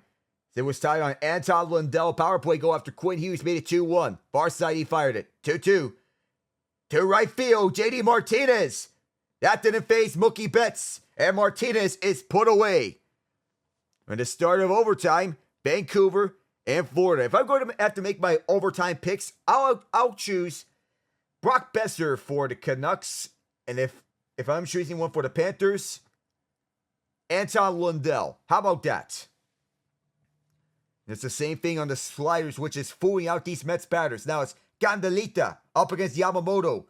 Bouncing ball. This will be handled by Yamamoto to throw to first in time. 2 up and 2 away as Yamamoto is rushing to that as a breaking ball.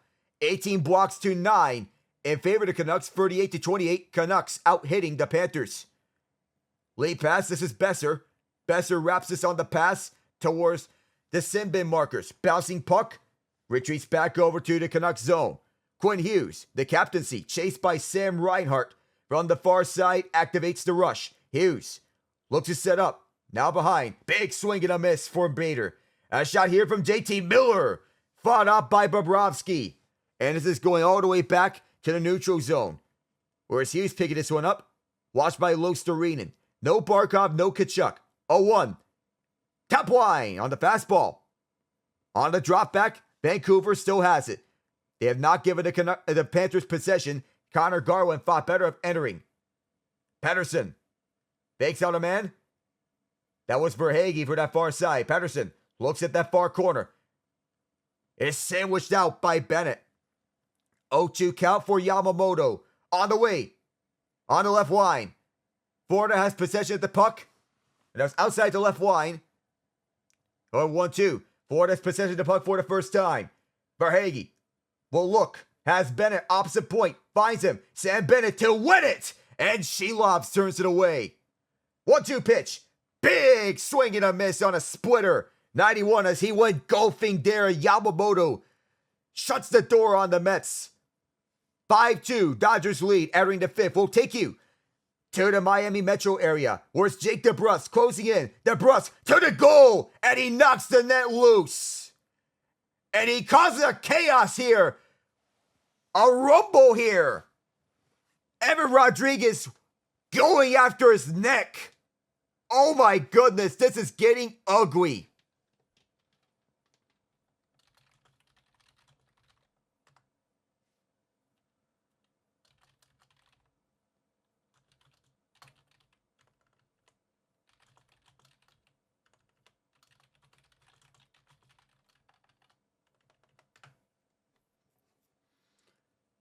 Vancouver looking for their first win of the season as they desperately need it.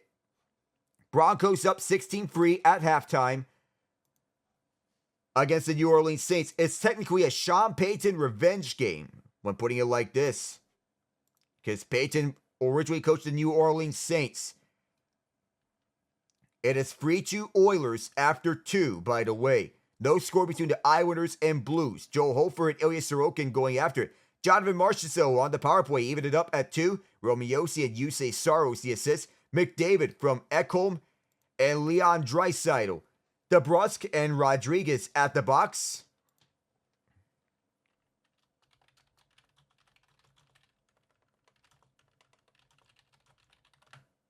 So now, both teams still turning up the chaos here. 3:09 left in OT. Paul Maurice against Rick Tocchet, and the officials are directing everything back to center ice, I believe. Or else.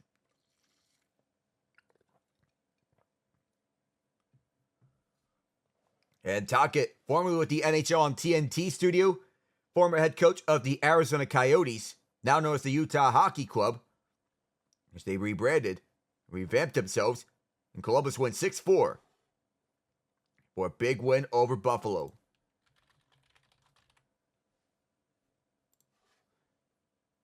This season, an emotional one for Columbus. We're back underway. Vancouver has possession again. Mackie Samoskevich pressing him from the near side. Quinn Hughes skates this one through. Fought better of it, and he'll give it over to JT Miller. Rushes in. Miller from the right side. He shoots and scores! JT Miller delivers the Canucks their first win of the year in overtime.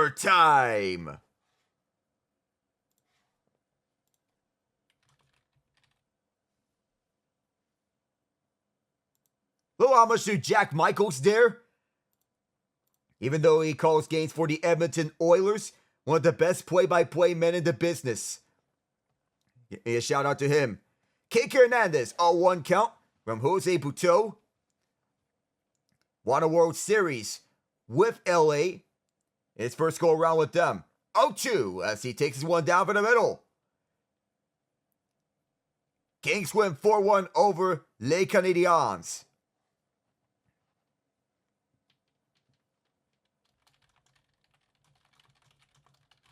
And here's Kike. Fouls this one back. Stays 0-2 on the count. Staying with you for the entire way. 5th inning.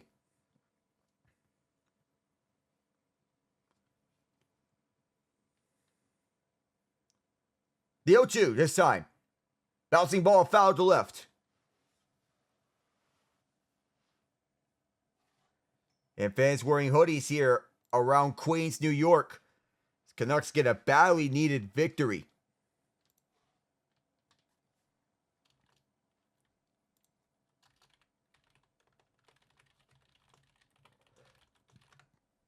The 0-2 again. Ball 1 to the left. 17 pitches in for Jose Butto. Will this be the Dodgers? Or will this be the Mets? The miracle run continuing for Grimace and company. The 1-2. Low drive and a miss. Went golfing after that sweeper. And it was well out of reach. And it faked out Kike. He thought this was coming towards bottom side. No, it wasn't. Mad Max is back. Walked twice. They were 3 outs away from going up 3-1. The Yankees. But then the Guardians, they were 3 outs away from going up. So I don't know. So the Guardians, they were 3-1. The Yankees pulled ahead 5-3. 1-0 count as this was to the right for Muncy. Walked twice in this game. And normally you don't see anyone walking a lot of times. Ball 2, that's to the right on the fastball 93 for Butto. 10 consecutive PA. That's the tie for the most all time with David Ortiz in 07 and Billy Hatcher in 1990. Ortiz is over at the Fox studio, by the way. He's walked 10 consecutive plate appearances in which he's got a hit. This one foul out towards the left side. Mark Vientos chasing it down. It reaches the dugout of Los Angeles. It's 2-1 on the count. And it looked to be there for Vientos, but he cannot legally reach that dugout area. So there's no play to be had.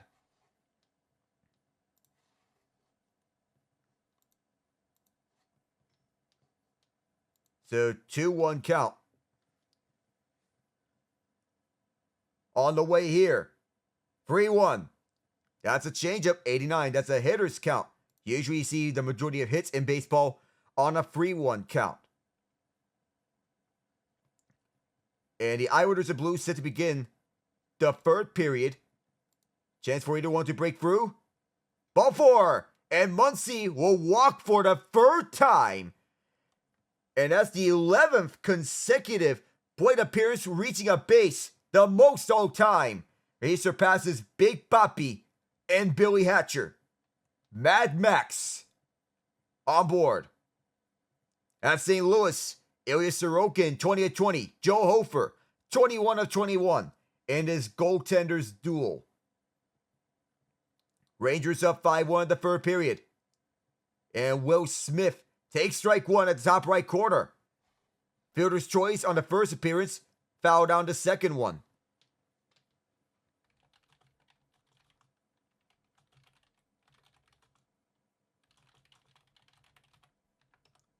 Here's the 0-1 on the way. Smith skies this for center field. That does not move Bader a lot.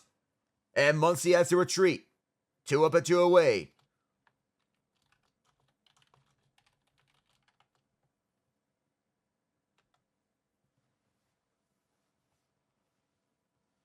Let's go Mets chance here at Citi Field. Wanting to get them back in business. 25 pitches in for Butto.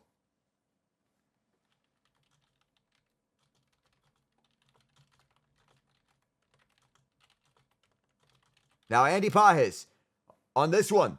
Up high, 95, fastball. So tomorrow it could be a bullpen game for the Mets, pretty much, with Kodai Senga likely getting the start. In all likeliness, the 1-0 to the right. It is 2-0 on the count. Jack Flaherty starting for the Dodgers in Game 5. May likely get Walker Buehler in the event if we have a Game 6. Carlos Mendoza is not named the starter for Game 5 tomorrow. The Yankees and Guardians, Luis Gil for New York, Gavin Williams for Cleveland, as Pages takes strike one down through dead center. On that count, Jack Flaherty, as we know, was going for the Dodgers. The 2-1. Foul back, it's a fastball. Becomes a 2-2 count. Starting pitching, so crucial. The question is if anything can deliver here for both sides.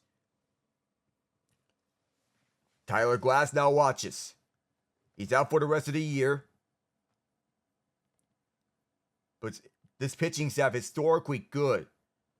Especially the bullpen. The 2-2 upstairs is now a full count for LA. If Butteau dealing Monsees at first. And Chris Taylor's on deck. Got his first hit the postseason previously. 30 pitches in for Butteau. Can go a long way. Can also be a long reliever. In that regard, what I was trying to say. 5-2 Dodgers. The payoff. Muncy on his way. Right line on a sweeper. And we're halfway through this ball game. Down to the bottom of the 5th inning. Where we'll see Alvarez, Lindor, and Vientos when we return.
To the bottom of the 5th, Yoshinobu Yamamoto still going as he is once again taking the mound up against Francisco Alvarez. On this first one, fouled this one.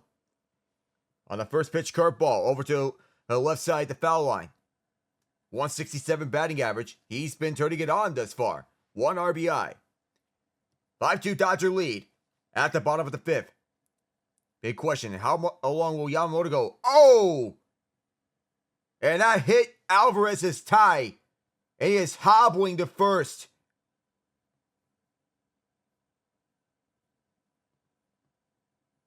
And Carlos Mendoza wants to have a look at him. Oh my goodness. He's at first base. Alvarez is hobbling a lot. Ooh.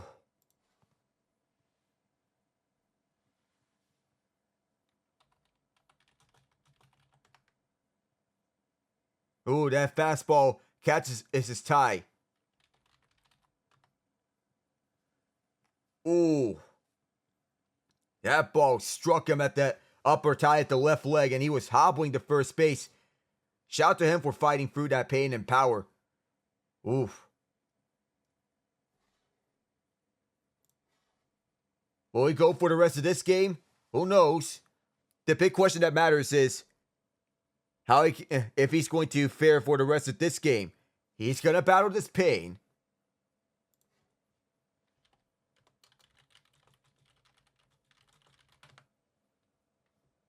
One of the toughest positions that he has played, it being catcher.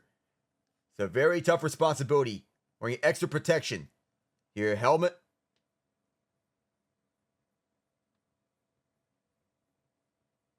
And Francisco Lindor is now up. On the splitter 86, it went upstairs. Fans on their feet. There's a little sing-along here. 250 batting average, 2 home runs, and 7 RBI. For Lindor. He's yet to strike here against the Dodgers. The 1-0. Just downstairs. Slightly. 2-0. Now it's on the fastball. Alvarez at first. Battling through the pain. It was barely below. Fastball 94 miles an hour. Yamamoto looks onwards. This one. On the right line. Back to that fastball for Yamamoto, and he put it at a perfect spot. Now it's your 1 count. It's Lindor. Ready's up. For the 2-1 pitch. The 2-1. Big swing and a miss. Was faked out on a curveball. It's a very tough pitch to go up against. And Lindor paid the price for going after that curveball, but he had no choice.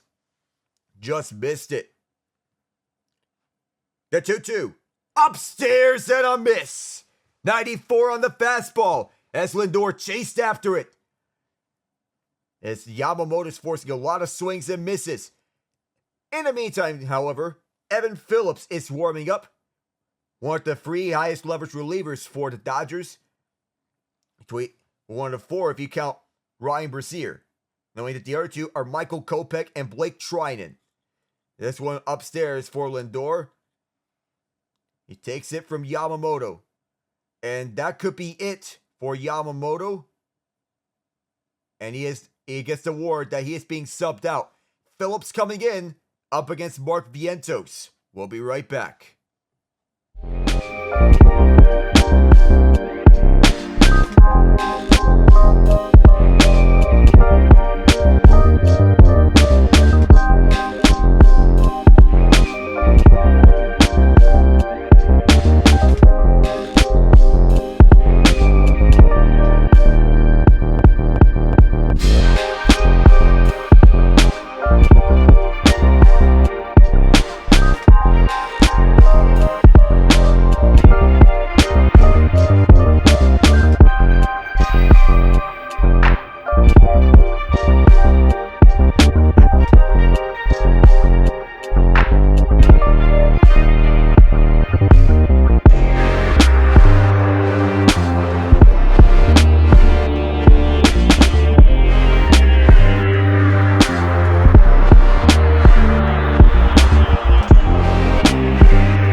Yamamoto sets 8 strikeouts, a career high for him.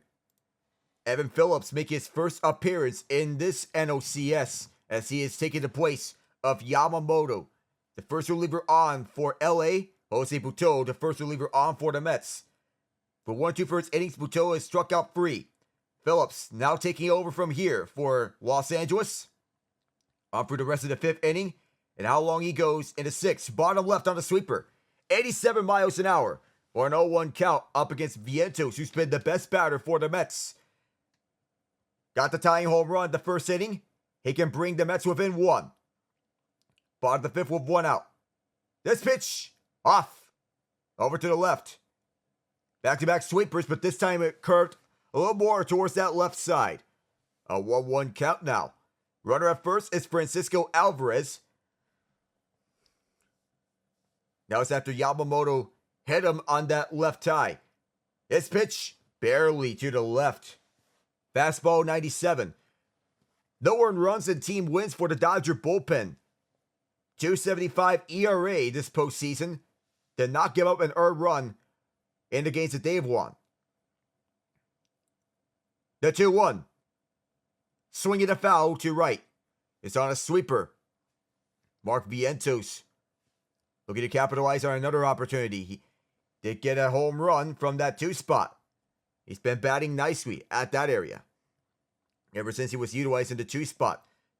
A spot in which the Mets can comfortably say they'll use him there for good for the rest of the postseason. As long as they're still alive. The 2-2. Got him! At that top left corner. And the fastball 97, and Phillips gets his first K. And a tremendous fastball pinned towards that top left corner. And Phillips does the job. And Yamamoto watching outwards.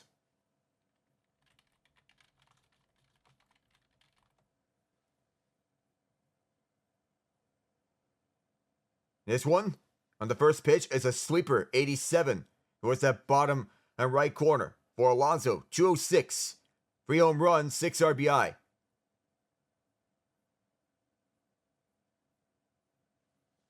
A 4K indicates the batter struck out swinging.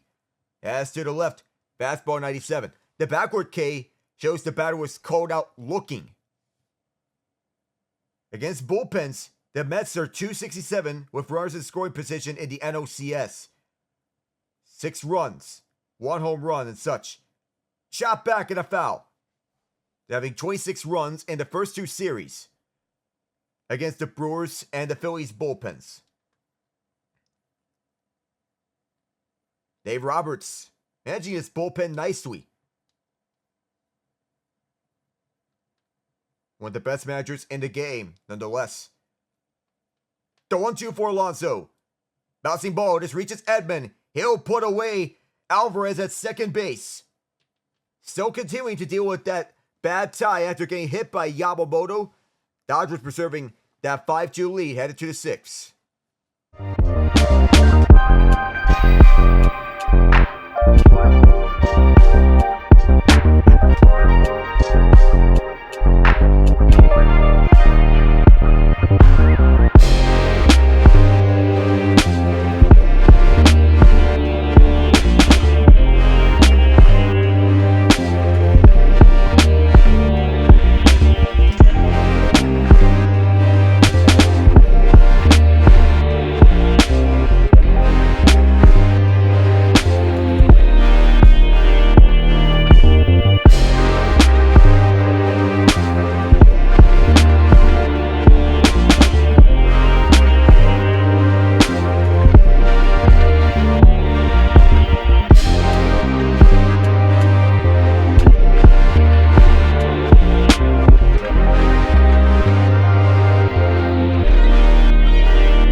Dodgers lead 5-2.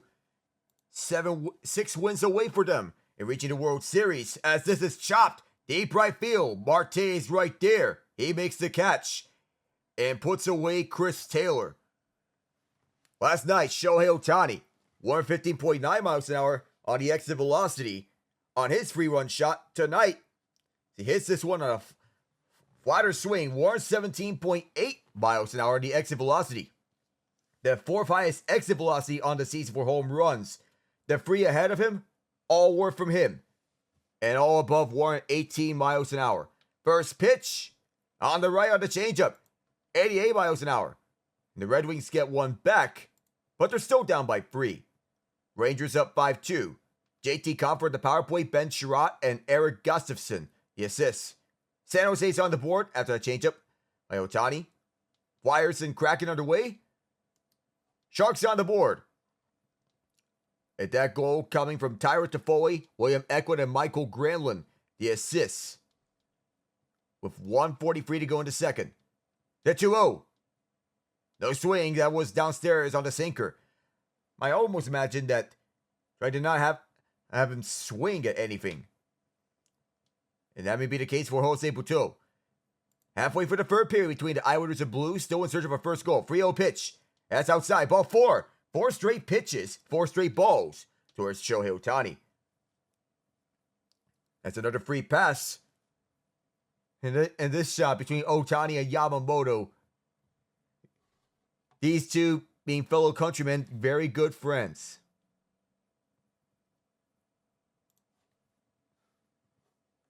Largest contract for anyone. And that's going to do it for Jose Butto and Ohtani. Onwards, as Butto walks off, we'll go to the next reliever when we return.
Do remember, I'll be back here tomorrow for Game 4 between the New York Yankees and the Cleveland Guardians. Guardians got a big win thanks to David Fry as Phil Maton is in. Shohei Ohtani briefly went to the dugout, checking on something. At first, Maton, 8 hits allowed, 4 earned runs, 3 walks, 3 strikeouts thus far in this postseason in 4 games played. Broncos up 26-3. Javonte Williams with 2 touchdowns. This one's at top left corner on the cutter. Maton, nicknamed Spin Rate. He can turn up the spin rate as well. Flyers on the board. They lead 1-0 over the Seattle Kraken. We're still in search of our first goal between the Blues and Islanders. The 0-1. Yeah, it's outside left for Mookie Betts, who is 2 for 3 so far. Scott Lawton, assisted by Ryan Paling on that goal.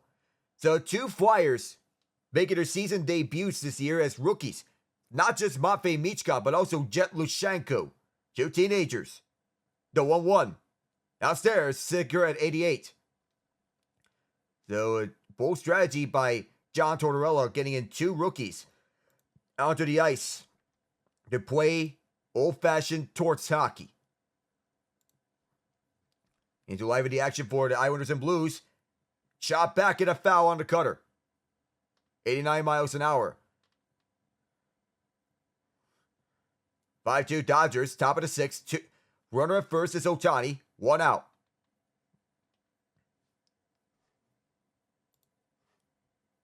So 2-2 here as Mookie gets set again. Sometimes when those stream pauses, I think back to the worst. When my computer is about to crash. But so far it's not the case. 2-2 pitch. It's a sky to deep left field. Brandon Nibbles all the way back. And goodbye. Only in October, Mookie Betts. Hello and goodbye. See you later. So it's not just the unsung heroes. How about chiming up the superstars and Mookie Betts? Join Shohei Ohtani on the delivery packages. It is 7-2.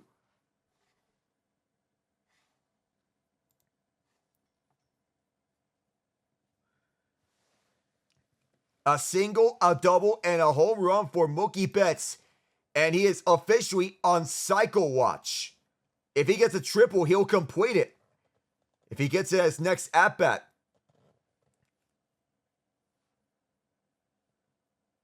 7-2 Dodgers here at Citi Field.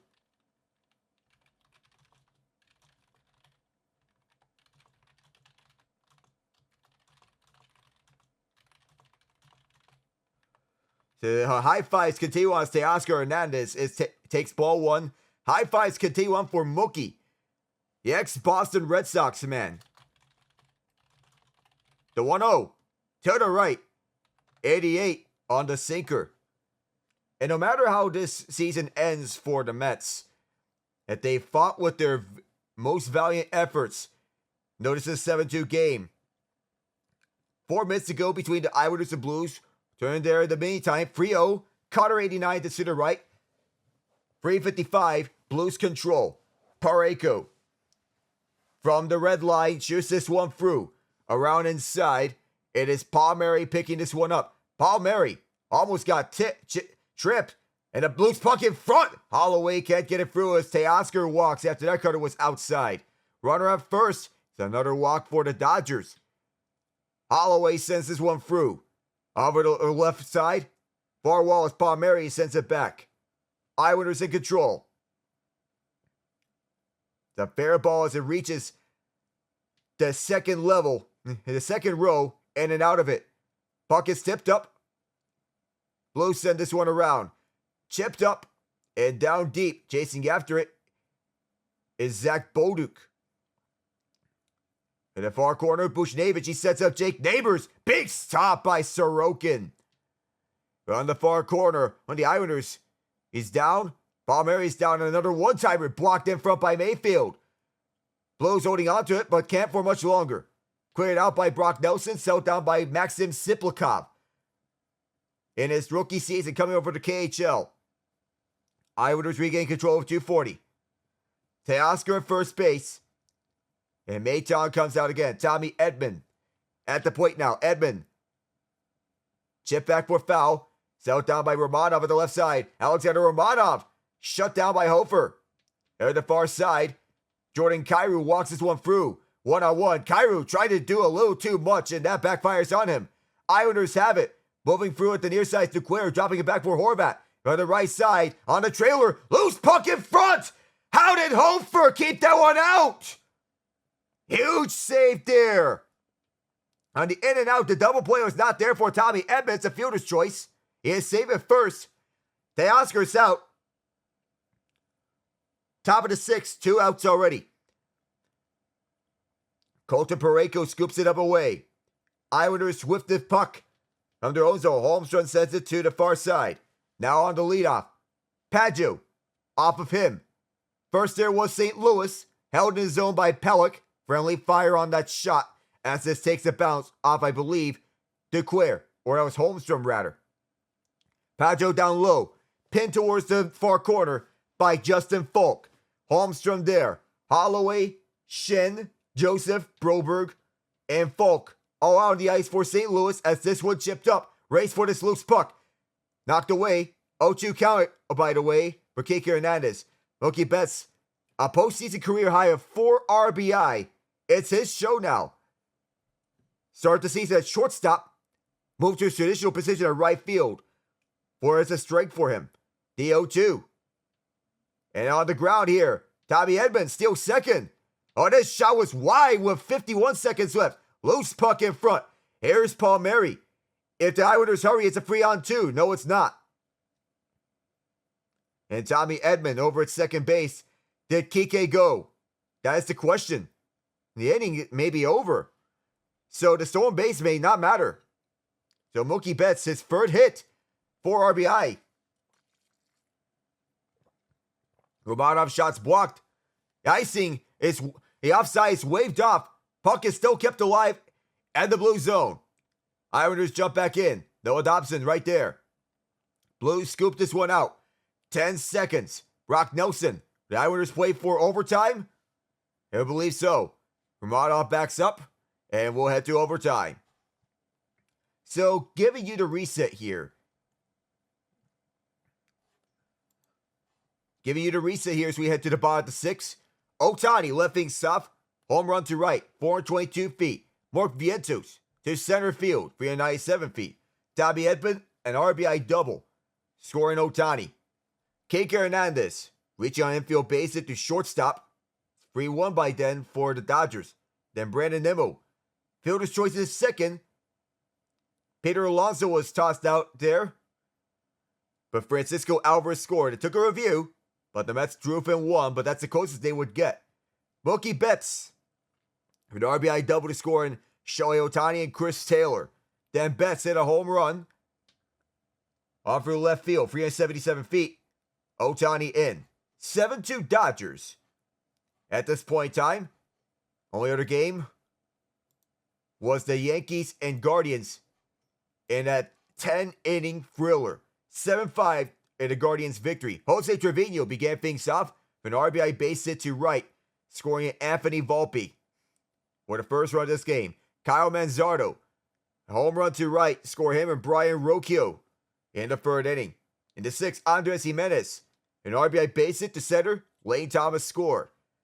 In the 8th, the Yankees took the lead with 2 home runs off Emmanuel Quase. Aaron Judge, 2-run shot, he and Juan Soto scored.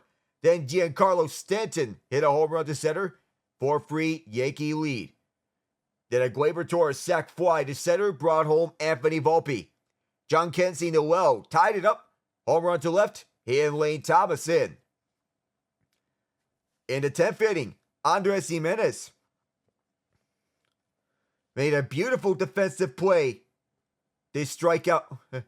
Made a beautiful defensive play to get the runner out of first base on that spot. The toss from him to Josh Naylor, right on time. And the bottom of the 10th, David Fry brought home Bo Naylor. A 2-out, 2-run home run. Bring him home. Evan Phillips still going. May be the only high leverage reliever that the Dodgers plan to use here. Throw to the far side, Islanders move in. A sweet dangle. Shut down. Nice defense by the Blues as Brandon Nimmo takes strike 1 at the right line. Strikeout, fielder's choice, and RBI. He's 0 for 2 thus far. Blues are in the zone. From the right side, Parayko walks that blue line. Now gets it backwards as the Blues reset. Now that's 1-1. And a shot here for Thomas, shut down by Sorokin. Backed up over to the left point. Parayko takes it out. And Francisco Alvarez trying to fire up the Mets here in the meantime. The 1-1. Cold strike 2 on the sweeper. Quick shot. That was wide. Islanders get it back. 1-2 count. Bo Horvat in. Horvat looks onto the trailer. A sweet angle for Noah Dobson. Dobson fires. Swallowed up by Hofer. And Nimmo. Basically a 1-2 count. The call strike 2 was down below, they say. Draw pitches in for Phillips. Nimmo pops it up and fouls. It was actually Ryan Pollock.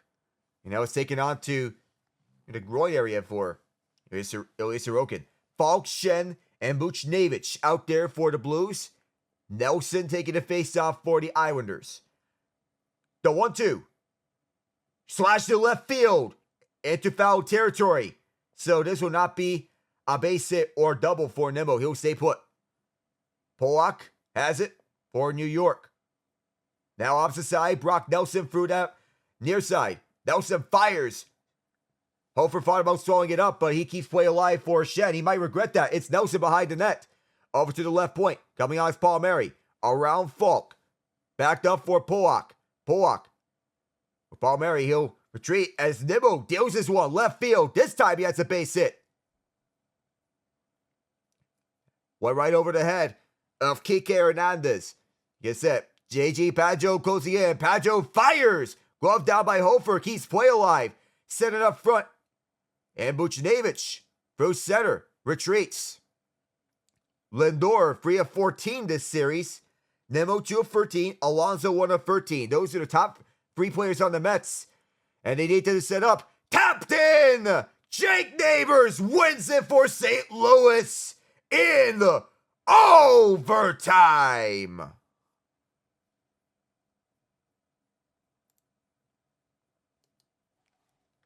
Marte struck out. Had a fielder's choice as well. 235 batting average thus far. At this point in time. Can he get something here? Not now.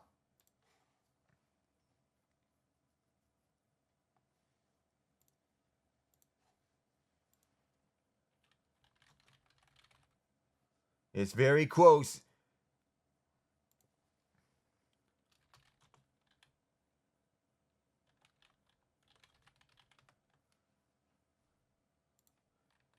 So as Calvin Harris is playing along here at Citi Field.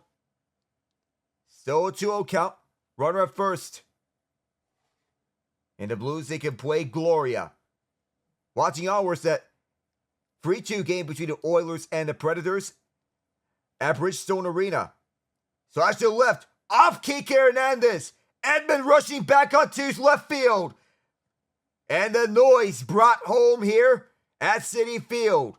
Marte stops at second. Nobody out. Runners at first and second.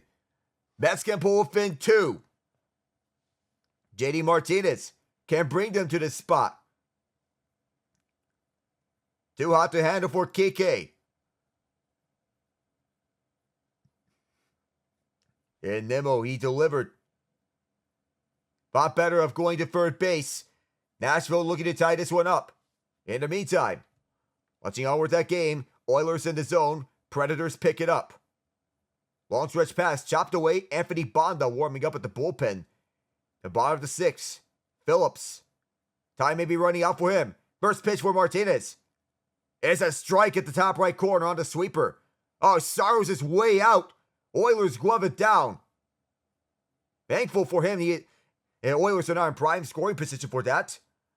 Now the shot, out on wide. This one cleared out. 0-1 count as Phillips delivers. Caught a ball barely outside of the bottom left corner. 1-1. With runners in scoring position, the Dodgers are 3 for 7. The Mets are 0 for 3. The Mets have not been in scoring position a lot of times this far. And this is for this game only. 0 for 3 this game. And Martinez, he fouls this one. Sinker in 96. No point to be had. And here is Michael McCarron to tie it. And a good save there by the Oilers. This is Calvin Pickard. Martinez, he fouls his one to the right side. That's quick. 1-2 count. Here it is. On the left on the fastball. This could be Phillips' last outing. 2-2.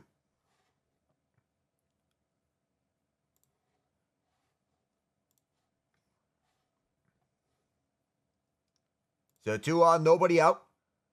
The 2-2. And now the count is full. Runners at first and second, and nobody is out. 23 pitches in for Phillips. And Martinez can make things interesting. That long shot turned away by Picard. Payoff pitch.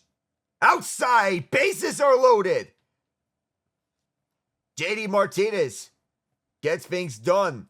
And Evan Phillips, he may be done. Stamkos gave this one away. Pass across for McDavid, not there. Lead-off pass. Can't get there as the Oilers cut it off perfectly. Up front, here's Draisaitl. Draisaitl spins. Now gets it on over to the near corner. Chop pass, not there. Oilers over at that near side at the left point. Offside called. And Mark Pryor meeting with Phillips. And Nimmo embracing Marte. And Jose Iglesias.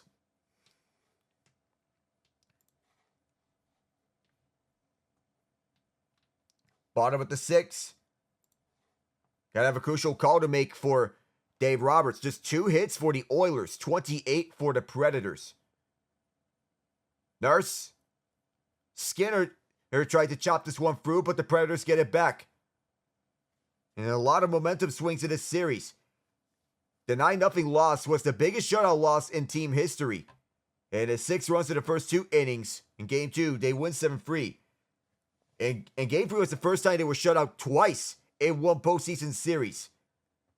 The Dodgers, like snakes treading on the grass, ironically, no pun intended, this is not to pay homage to the Arizona Diamondbacks, who made the World Series last year. The Dodgers trying to make the World Series this year. First pitch, Iglesias just got the strike for Phillips on that right side. 25 pitches into this outing for Phillips. 1 for 2 is Candelita. 321 batting average. Iglesias his career with the bases loaded with 2 grand slams. The 0-1. And Iglesias gets this over to right field, but is gonna go past the foul pole. 0-2 on the count. So Harrison Bader is done. Jeff McNeil will pinch hit in his place. So McNeil, the first 20 innings, 6 multiple run innings allowed this postseason. But in the last 56, just 1. The 0-2 on the way. That's outside on a sweeper.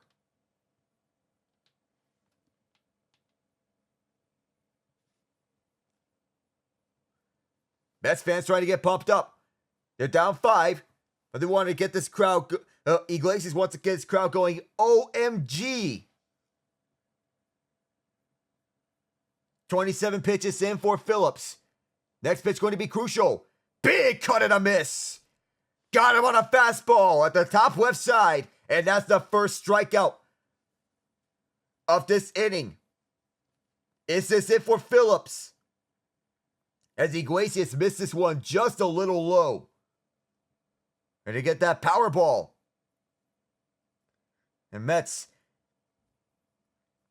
right down through dead center as Phillips did the job. Get back into action from Nashville. Mal meeting. And both Bonda, so Anthony Bonda and Blake Treinen warming up. What's in store for Michael Kopech? And Phillips gets his second Mal meeting. And he relax himself up against McNeil. 28-3 hits in favor of Nashville.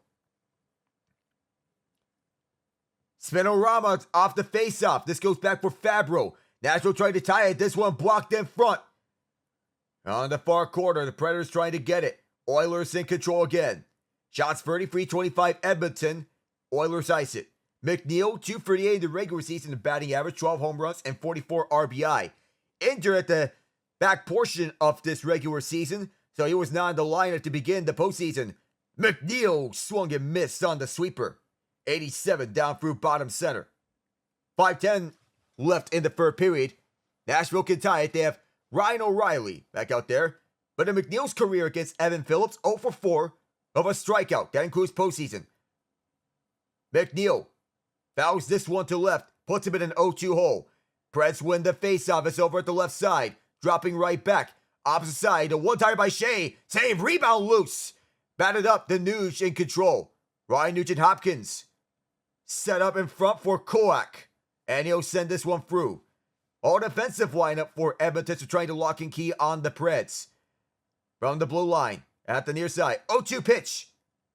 McNeil stays alive off this foul ball. From the far side. Sent inside as Koak.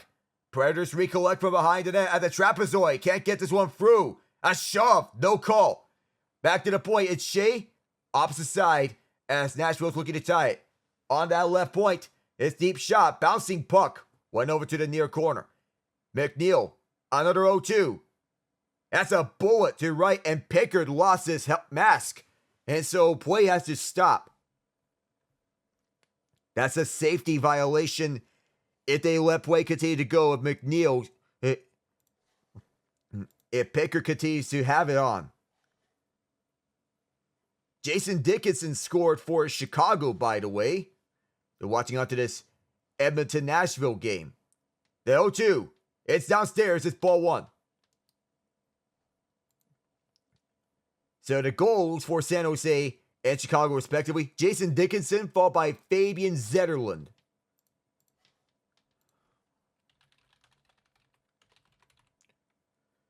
Only one away here. And McNeil delivers this right center field. It might not be deep enough for a sac fly. Brandon Nimmo's told to stop. The throw home is right there. Nimmo stays at third.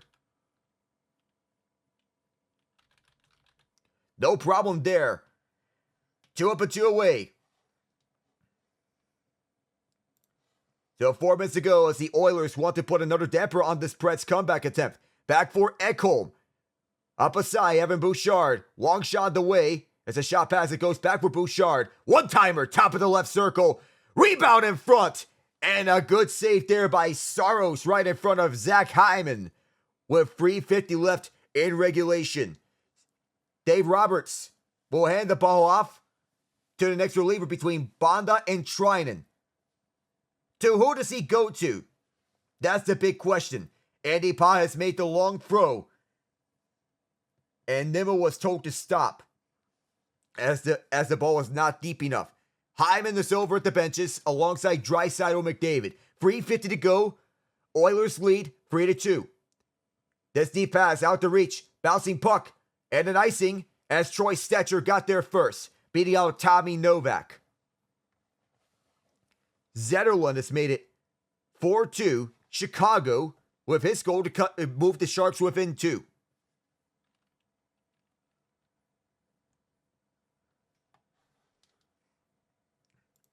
So we're also watching on the NFL game.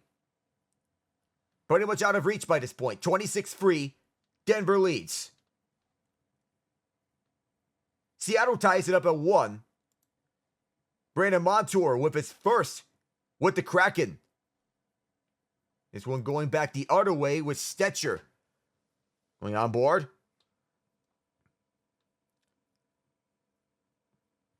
Make sure that no tempers flare here.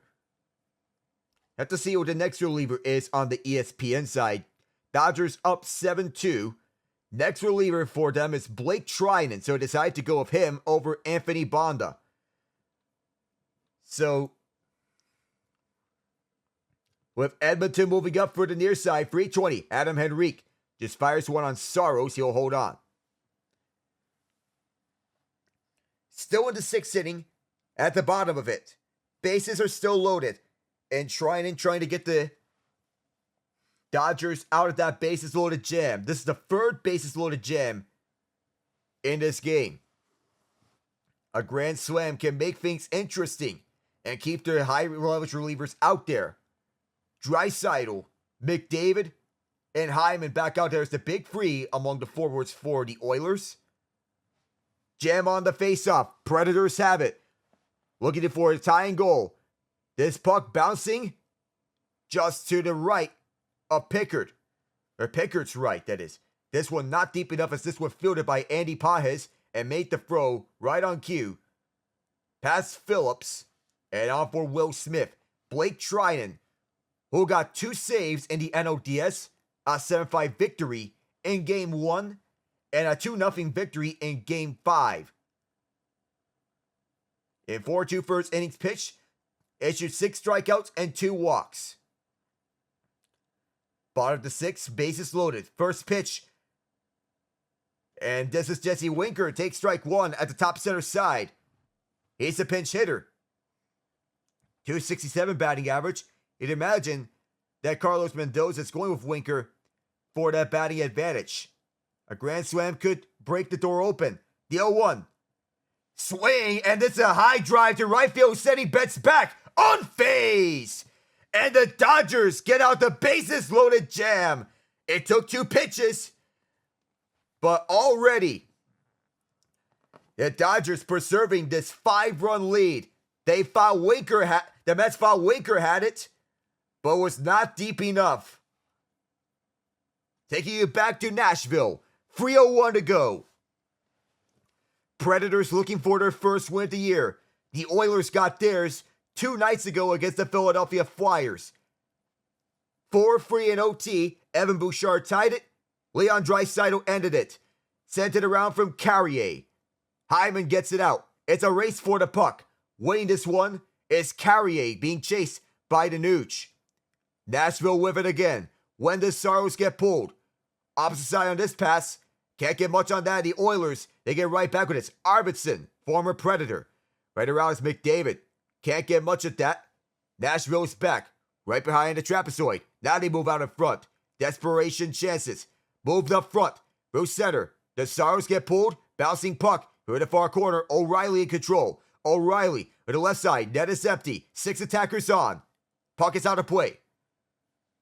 So we're going to stretch for this moment. And I did stretch admittedly. Jeff McNeil can't get much. Neither did Jesse Winker. The changers over the 8 and 9 spots with Alvarez out. Bader out. Tyrone Taylor in at center field. Luis Torrens in at catcher.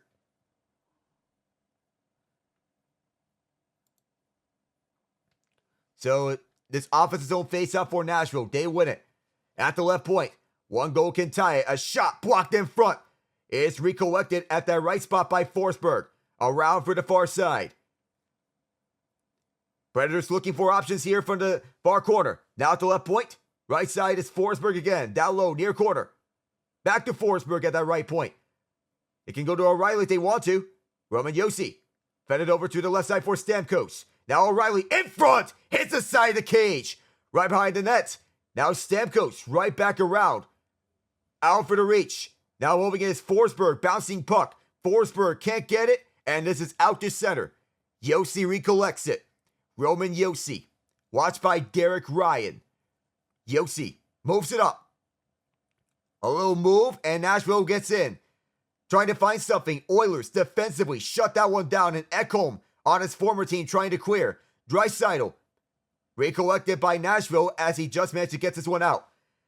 All the way back is Ekholm. Ekholm. Will he shoot all the way? That was partially blocked. But here comes the Oilers. Josi shut that one down. 1 minute to go. Marchessault. Former Golden Knight. This deep pass. Picked up by Stamkos. Oilers have an empty net to fire at. This one's sliding softly down. And this will be not there. Begin the 7th inning with a cutter. Upstairs at 89. Max Muncy. Reached base on his last 11 plate appearances. Oilers take it away. Back and forth. Josi stripped away from McDavid.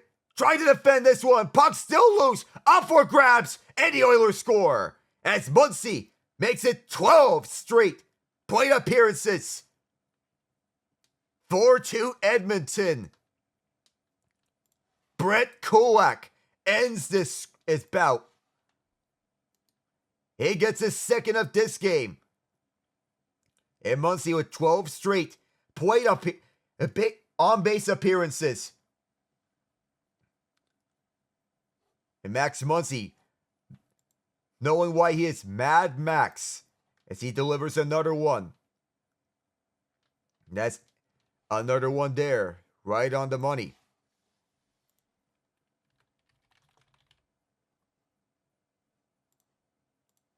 Seven walks to go with that.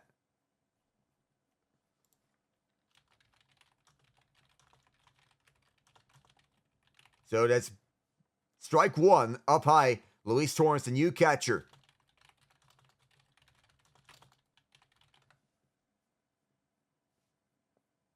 One count up against Will Smith, who's 0 for 3. Smith flies this one. It's a foul ball.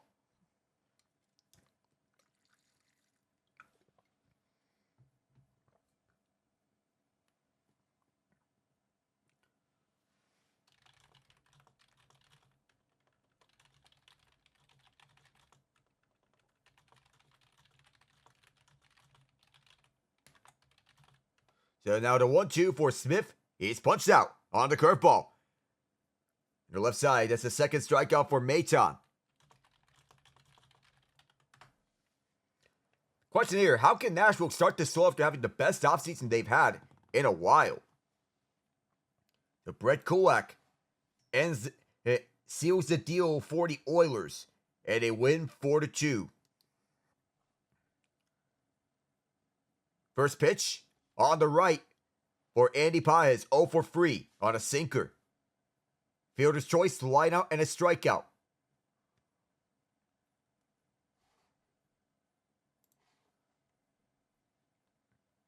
The 1-0. Paez takes ball 0-2. It's a 2-0 count.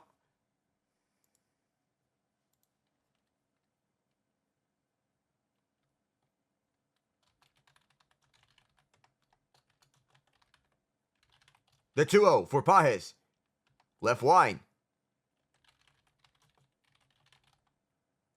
2-1 count.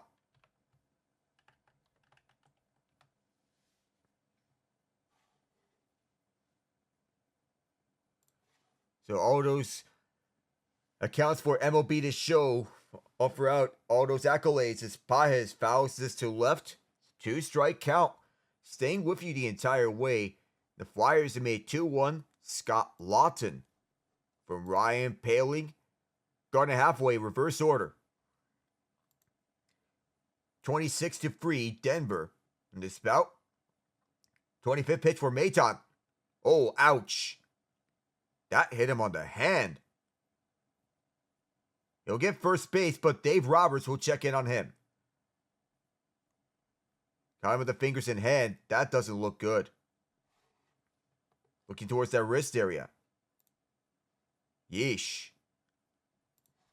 Two-seamer flies in and gets the majority of that. Ooh.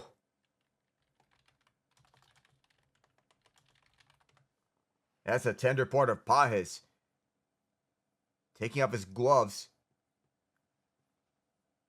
I don't know if he is done with that wrist. He's going to stay in this game.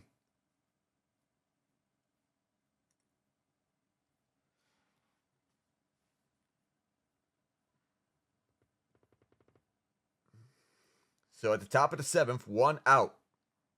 Still going here, and Mookie Betts still on a cycle watch. He hit a base hit, a double, and a home run. A triple could do wonders, but it's very rare to see a cycle. Back when he was a member of the Red Sox, his teammate Brock Holt hit a cycle against the New York Yankees, and Chris Taylor, he swung and fouled that one as he was slipping. So Brock Holt,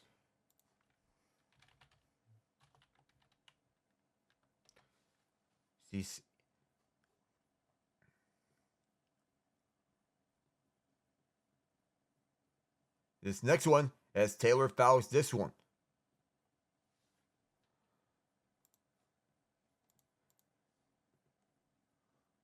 So, 0-2 for Taylor. It's a solo call the rest of the way.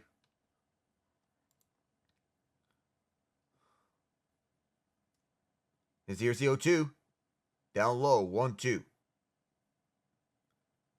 It's a 7-2 lead for the Dodgers. The most recent player to hit a cycle was Weston Wilson of the Philadelphia Phillies. Xavier Edwards, Yordan Alvarez, and Wyatt Langford all hit cycles this year. Last year was Jose Altuve. Did Taylor go? He did.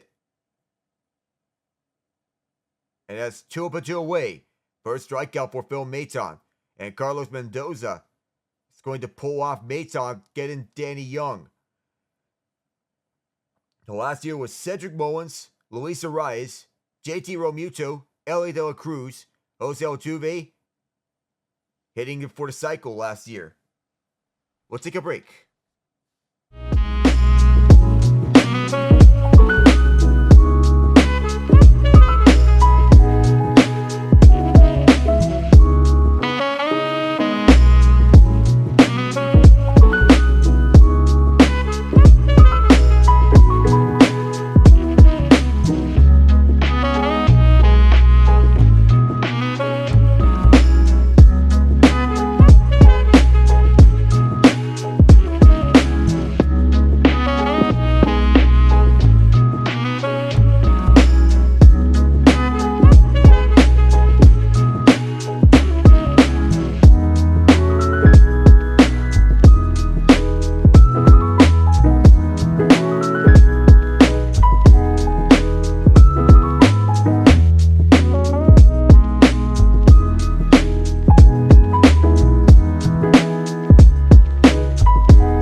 Joe Torre in the building here. Scarlett Johansson, Colin Jost as well. Celebrity Watch, Magic Johnson also in attendance. And this one to the right. So yesterday's we went for the Celebrity Watch. 10 celebrities. To the right, 1-1 count. So Jerry Seinfeld was rooting for the Mets. He even voiced over. I think Ohtani's the first player of the live ball era with 17 hits. Span of 20 at-bats. 1-2. Ed Sheeran was also there. Stephen Colbert as well. Kevin James. Kevin James was there. Taya Leone. 50 Cent. Tim Robbins. Matt Dillon. Sebastian Maniscalco. And Judd Apatow were at the Mets game the other day. Magic Johnson being here. So Muncy is at second. Pages is at first, fighting out the pain on his wrist. The 1-2. Bouncing ball is a broken bat. It'll be a play to first in time for Ohtani. For Jose Iglesias, middle of the 7th.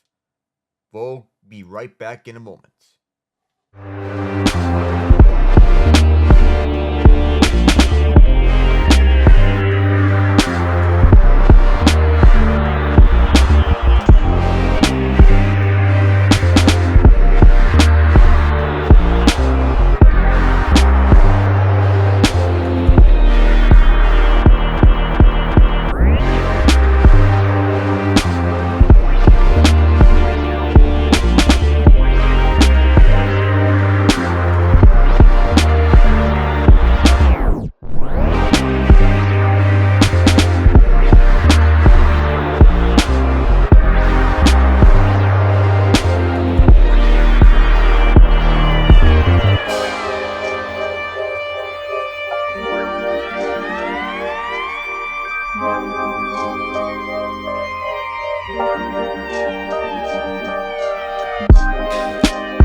Seventh inning still. Dodgers lead 7-2. In the bottom of the seventh. And the Mets, they want to get back into this. If 6 hits, Dodgers have 8. No errors thus far. The Dodgers leave where it matters. On the run scored, 7-2. Blake Trinan still in. One of the 4 high leverage relievers in for LA. Alongside Evan Phillips, who was already used up. So Trinan up next. 1-0 as those outside right. Second pitch. Oh, that sinker curved a little bit below 94 miles an hour. Going up against Francisco Lindor. Got MVP chance earlier on this night. The 2-0. That's dead center on a sinker at 96. So tomorrow's slate. So the Dodgers are 88-15 when scoring first, the best of the MLB. 4-1 in such games this postseason. 2-1 pitch. No swing from Lindor. So tomorrow's swing in the NHL has 3 games. The Carolina Hurricanes and Pittsburgh Penguins at PPG Paints Arena. San Jose Sharks and Winnipeg Jets. And the Anaheim Ducks and Colorado Avalanche. Lindor chops this one. It goes by. Shortstop. And there's a hit. The 7th one for the Mets. It's Lindor. Got a base hit that got right by. Threw short. Tommy Edman there. Looks like Chris Taylor. Yoshinobu Yamamoto with 8 strikeouts. But he will not be eligible to qualify for a win because he was pulled after 4 1/3 innings. Beautiful delivery. Mookie Betts, he is 3 of 4. Still on cycle watch. The Mets have had traffic so far. Vientos off through Edman. Lindor put away. And no tag for Mark Vientos as Max Muncy was out of first base. Trying to put out Vientos earlier than anticipated. Pete Alonso moving up. Chicago leads San Jose 4-2. No Macwin Celebrini for the Sharks. Put on the IR. So retroactive to his placement on the IR, he has to wait a week for his next appearance. First pitch. Curved nicely to the left line on the sweeper. Okay, he was going to head out very quietly, but not this time. 0-1 count. Bottom of the 7th is now 11 o'clock Eastern time with 2 innings to go. The 0-1. No swing on the sinker. 96 miles an hour. The Dodgers trying to reach their 4th World Series. in 8 years.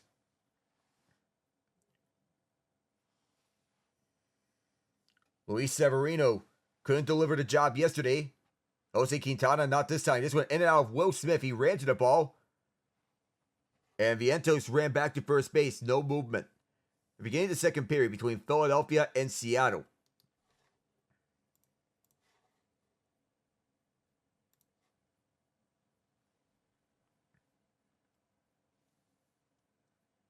(7-2) Dodger lead. The 2-1. Big swing and a miss. The sinker connected right on time. 2-2 on the count.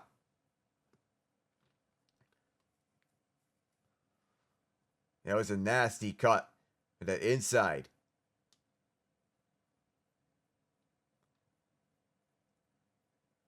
The 2-2. Downstairs. On the sweeper 84. Count is full on Alonso. Full count. So Blake Trinan back after missing most of the last year of a shoulder issue. And multiple injuries, and he's back on track. Full count pitch. Swing and a miss. And Trinan will have Alonso sit down. At the bottom of the 7th. First strikeout. Game is not over until it is over. That's why I'm sticking with you the entire way. The Mets, with 45 comeback wins this season, including postseason, that leads the MLB. They have a 59% chance to score at least one run the rest of the way. But they're the comeback kings. A comeback victory would do a lot more for them on the way back. As it's curved on the sweeper 84 to the bottom side towards Brandon Nimmo. 0-1 count. The Broncos get another touchdown. Cody Barton. 52-yard fumble recovery. The 0-1. Big cut and a miss. It's a sweeper and Nimmo went golfing. Now it's an 0-2 count. 4-2 Chicago. It looks like they'll be taking the win here from here on out. One hit allowed, one strikeout for Trinan. So far. 0-2. Oh, that nearly got towards him. It's 1-2. It spiked to the dirt and good movement, good awareness from Will Smith. Blocked that off.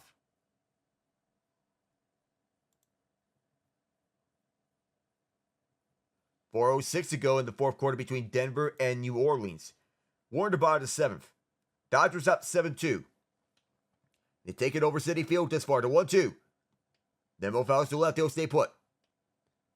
It's a pick 6, they'll actually say, for Cody Barton. If they don't come back to win this one, the Mets, they'll face elimination here tomorrow.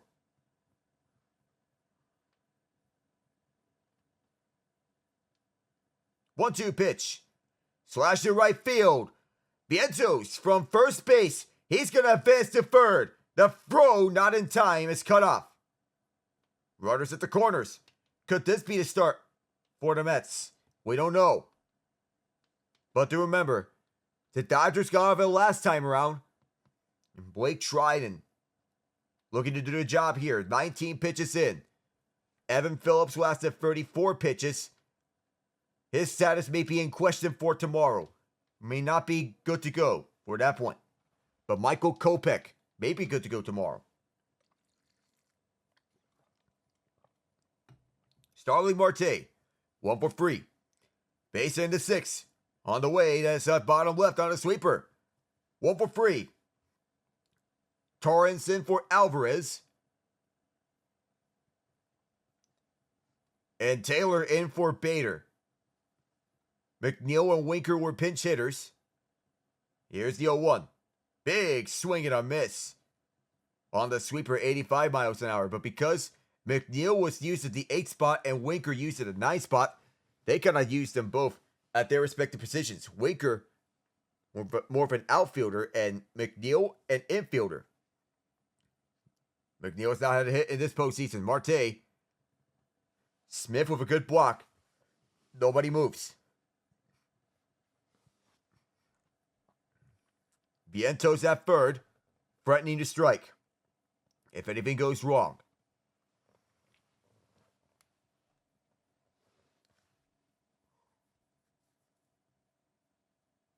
Trinan readies up. Now the question is, who do the Dodgers go to for the bottom of the 8th? If anything happens. Fly ball to right. Mookie Betts retreats back to the warning tracks, and there's the catch. This will send us to the 8th inning, where the Dodgers look to take a 3-1 series lead. 7-2, LA, when we return.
Mookie Betts walks up, has a base hit, a double, and a home run, so a chance for cycle here. All he has to do is a triple. His old Red Sox teammate Brock Holt hit a cycle. Game 3 in that year's ALCS against the New York Yankees. In a 16-1 blowout, and Betts fouls this one. It was a 16-1 final score. Nathan Eovaldi pitched 7 innings in the game where he allowed 1 run on 5 hits and getting a win. So Brock Holt is the only player in postseason history to hit for the cycle. It was the first time ever.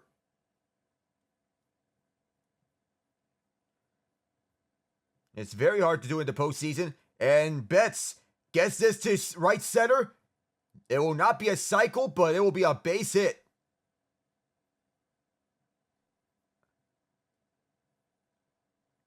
So he will not get a cycle, but even so, 4 hits in a game. Well done.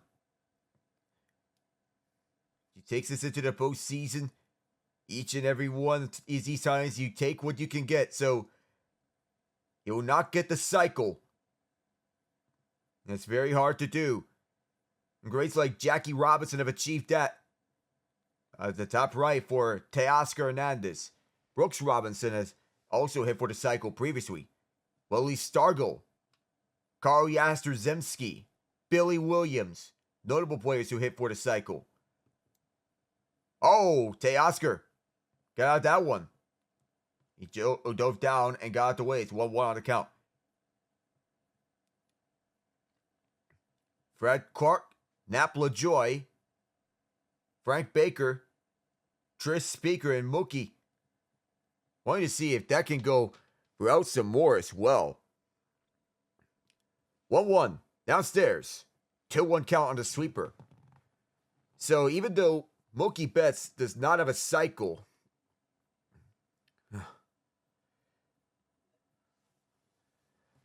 so how we're doing, Ian? Doing good, Alec. Let's see here. I know that last time I checked, the Dodgers were killing the Mets, and they are still killing the Mets. Well,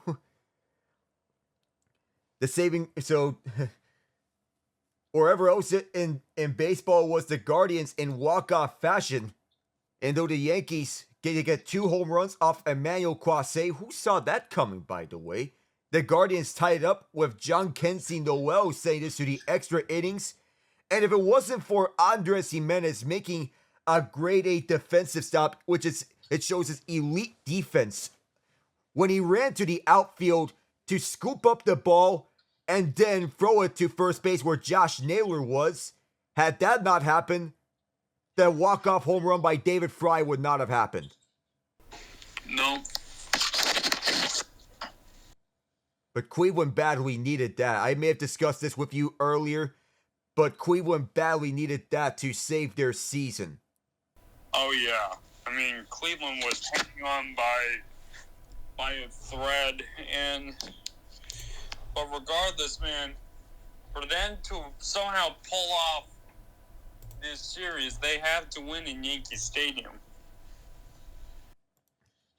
Yeah, not only that, but wins at Yankee Stadium will help big time. And Cleveland needs to get all that they can get over at Progressive Field. Tie up the series in Game 4. I'll be covering that tomorrow. But tomorrow, most likely, the Dodgers, who knows, between them and winning the pennant, it could happen. They've been to the World Series 3 times in 4 years, from 2017 to 2020. Third time was the charm for Dave Roberts. But as cliche as it gets, that's a fair ball to left. Tommy Edman, he's been an unsung hero in the postseason. Could this score more runners? And yes, it does. Mookie Betts. And another, that is a 2-run RBI double. Kevin Kiermaier and Mookie Betts both in. Formerly rivals in the AL East between Boston and Tampa. Now teammates in LA in Kiermaier's final season.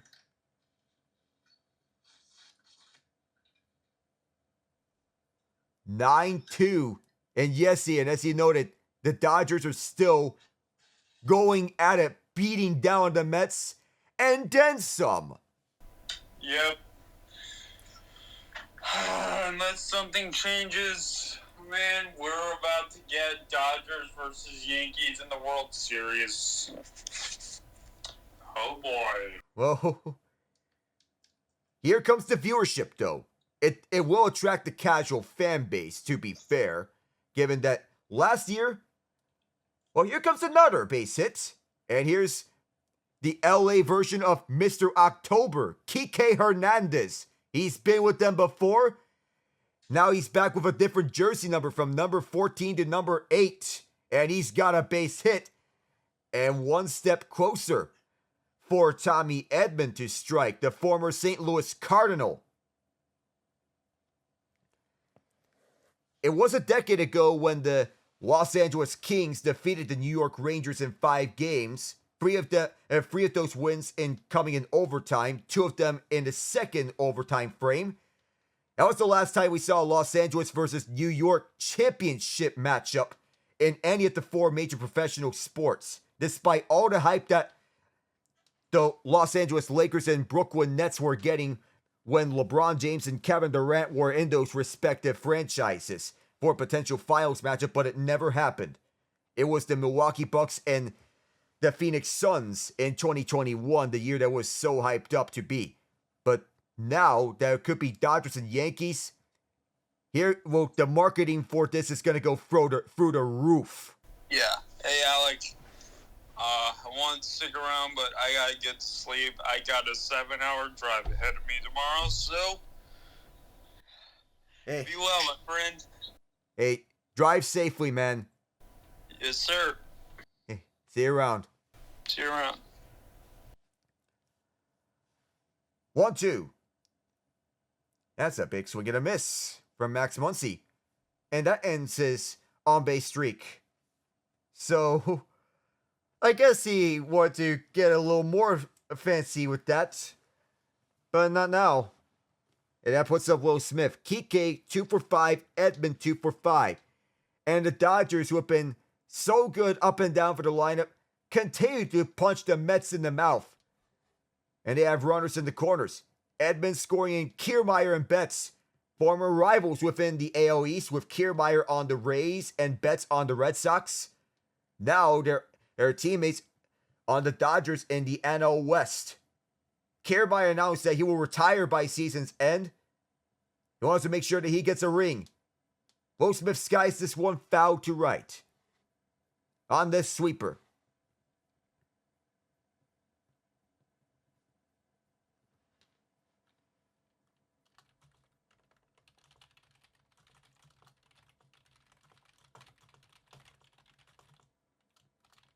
Oh, 2. Low. 1-2.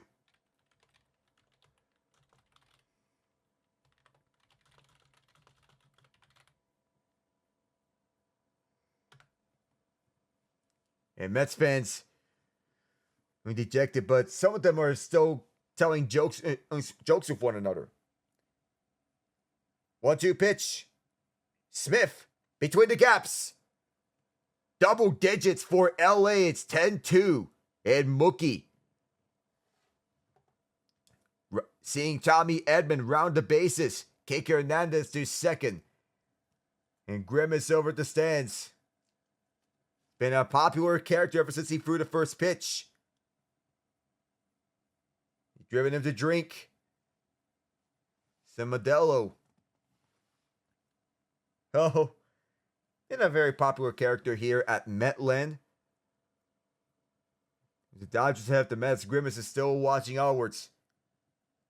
There are many of them here. The McDonald's character from McDonaldland. It never gets old. And there's the Grimace seat. 10-2 Dodgers. They await the end of this one. Broncos win 33-10. The Saints get garbage time touchdown from Cedric Wilson Jr. The pass from Jake Haener. We get some magic in this. Blackhawks win 4-2. Skied up by Andy Pages. Deep enough. Tyrone Taylor feels this. Does this move to runner to third? It does. Kike Hernandez gets it there. 2 up and 2 away. So the Blackhawks, they win 4-2. Hoping next time around that Macklin Celebrini would be healthy and ready to go. 10 runs. So have a 10 spot, 8 spot, 9 spot, and 8 spot throughout this last 6 games. They've been firing on all bunches. The Dodgers, they've had at least 8 runs in 4 of their last 6 games. The only exceptions, Game 5 of the NLDS, where they won 2-0 over the Padres. Game 2 of this NLCS, a 7-3 loss. Danny Young still pitching.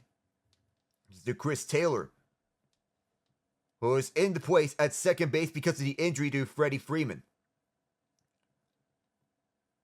The 0-1.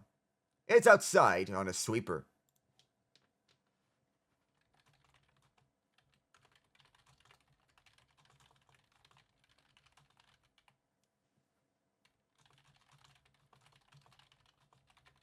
The 1-1 is just outside.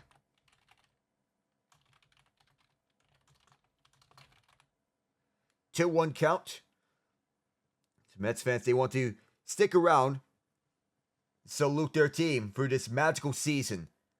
You wonder, has the magic start to wear out? 3-1 count.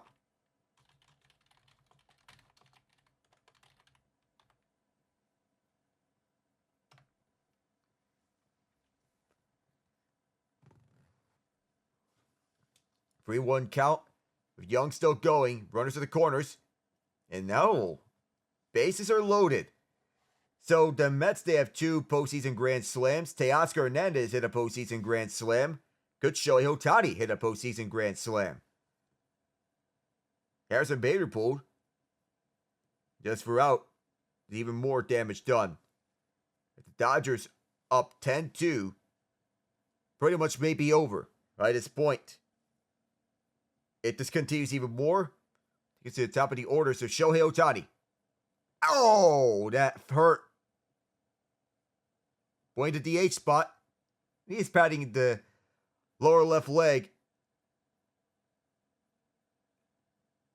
The ball in a bubble wrap, it seems so. Oof. That hit him off that foul ball. Ooh, that knee. That knee. Yeah, that's his back leg as well. Ouch. Wow. So far, it's 2-2 between the Flyers and Kraken. Jared McCann gets the credit for the second goal on the power play. Andre Burakovsky and Vince Dunn the assist. So 1-1 on the count. With the bases loaded, Ohtani has hit 3 grand slams his career on 55 at-bats. 273 batting average. And Ohtani fouls off himself again. So empty-handed on those first 2 attempts. Can he pull off another grand slam? But the many things that he has done, a postseason grand slam will bring much joy to the Japanese community. 1-2 pitch. Skied up. And it's fouled to left. And Ohtani limping a bit, trying to shake off that pain.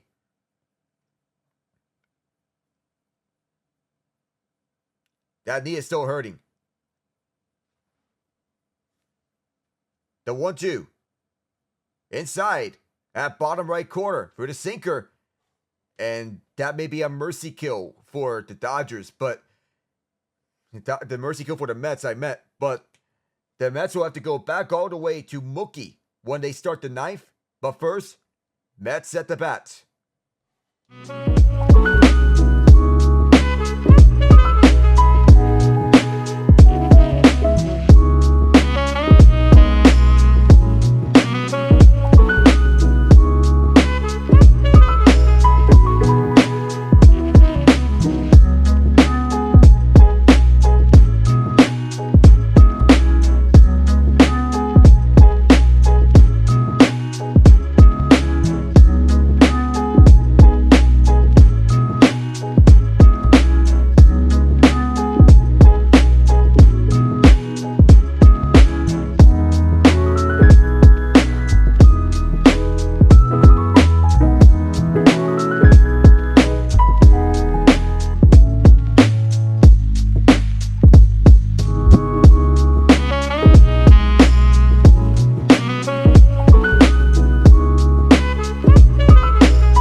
So 9 more outs in this game.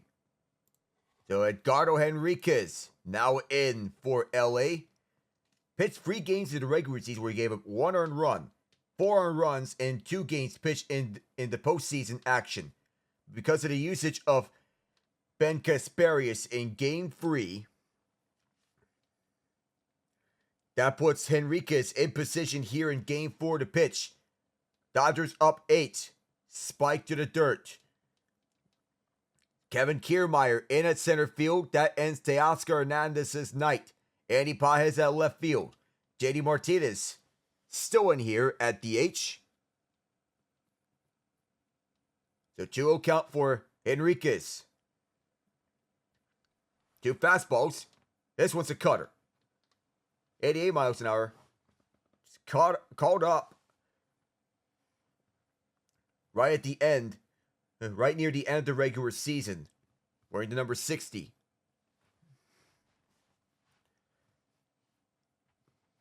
And pitching is so important. And so far, Roberts is managing this bullpen nicely. 3-1 count. A strike down for the middle on the fastball. That's a strong pitch by Henriquez. And Michael Kopech on deck. He's watching from the bullpen. 3-1. 3-2 now. Off this fastball went 97. So Henriquez can go on a long reliever stretch. So Mark Viento's home run the first inning tied up at 1 apiece. That was the closest the Mets would go. Getting everything, but missed opportunities have been killing them. It's a walk here to begin with for Martinez. He's on board. So Game 2 was a bullpen game for the Mets. The Dodgers, actually. The Mets, known for knocking off bullpens. They did so again in Game 2. So Game 1 was a de facto bullpen game as Kodai Senga was pulled. In Game 1, they were a very short outing. Bottom left corner. Fastball at 98 miles an hour. So Game 5. They'll go back to Kodai Senga tomorrow, it seems. But they'll have to make a big decision. Do they go with Sean Manaea?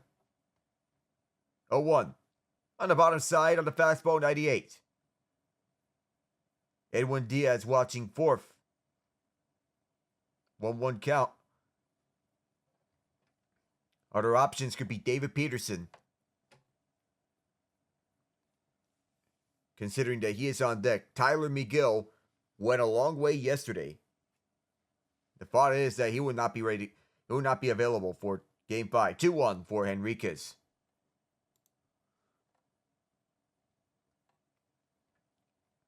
Everyone watching onwards here as we await the 2-1 pitch. Runner at first off that walk, JD Martinez. The 2-1 for Iglesias. Popped up high. Who wants it? Spotted by Max Muncy. And he'll catch it. 1 up, 1 down. To Ben Kasparius. Already used up yesterday, so he will not go.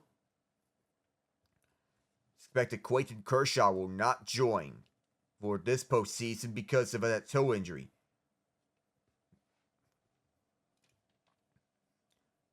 Getting older and no longer the dominant pitcher he once was at 36 years old. First pitch, downstairs. The fastball at 99 miles an hour. So the youth movement to mix in with the veteran leadership. When a team takes a 3-1 series lead in the LCS, 82% of the time that team goes on to win the series. One time the Dodgers, they were down 3-1. They've won that series. That was in the year they won the World Series in 2020. Fastball at 98, that was downstairs. 4-2 count on Tyrone Taylor. Other reserves for LA include Austin Barnes.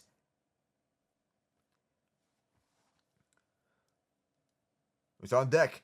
Bouncing ball. This will be picked up. And a throw to second in time for Tommy Edman. It's a fielder's choice. Good play by Chris Taylor to rush to that. Scoop it up. And immediately throw to the shortstop, Tommy Edman. He's too quicking between one another. Bouncing ball. Good slide by Taylor. He connected with Edman.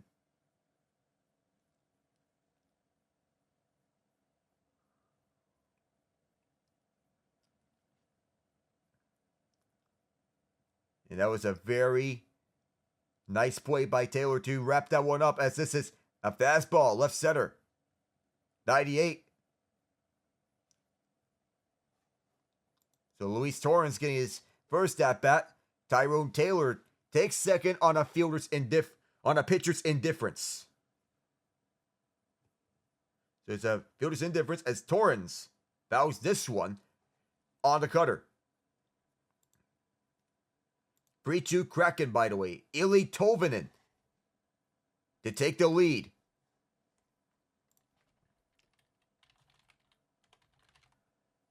.426 are the Mets with runners in scoring position in this series. A 1 count and a timeout called by Will Smith and Edgardo Enriquez. So Tovinen from Andre Burakovsky. So it goes here. Scott Lawton from Ryan Paley and Garnet Hathaway. Montour from Sabrina Montour and from Chandler Stevenson and Riker Evans. Scott Lawton from Hathaway and Paling. Jared McCann from Burakovsky and Vince Dunn. Tovinen from Burakovsky and Shane Wright. 0-2 pitch.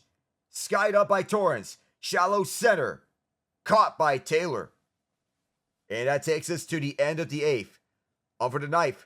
Dodgers with 12 hits, scoring 10 runs. Mets 8 hits, scoring 2 runs.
.66 base runners for the Dodgers in this NLCS.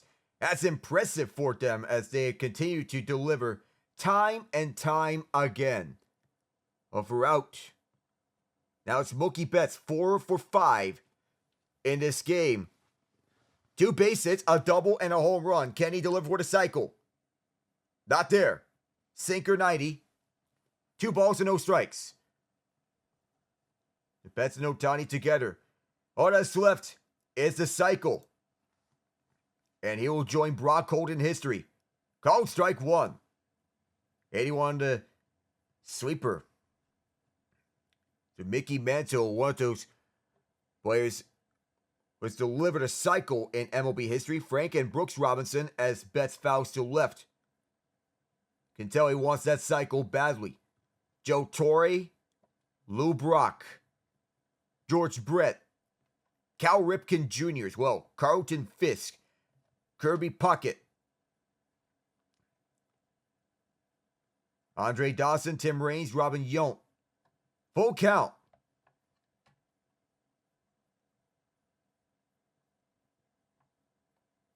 Todd Helton as well, 1999 to Colorado Rockies. Chris Singleton, the last cycle of the 20th century. Full count pitch. And this one's rolled. His second. That may likely end his outing. Well, it's not a cycle for him, so not going to see that happen.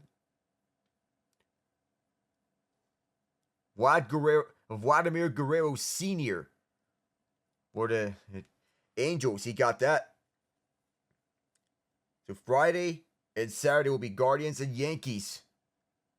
And for out, Kiermaier's first at-bat. Wild swinging a miss on the sweeper. In cleanup duty here. Adrian Beltre in 2008 for the Seattle Mariners. Heading for the cycle as well. 0-2 for Kiermaier. Pablo Sandoval for the Giants in 2011. Beltre for the Rangers. Mike Trout in 2013 for the Anaheim Angels. Beltre hit 3 cycles in his career. Freddie Freeman with the Braves, first of 2. 1-2. That's outside. So Carlos Mendoza in his first year with the Mets as their manager. So the Dodgers facing off against 2 teams with rookie managers. So not exactly the Padres being a rookie manager, but it's a first-year manager with them. As Show managed the St. Louis Cardinals for 4 years before. 2-2. No swing from Kiermaier. Full count.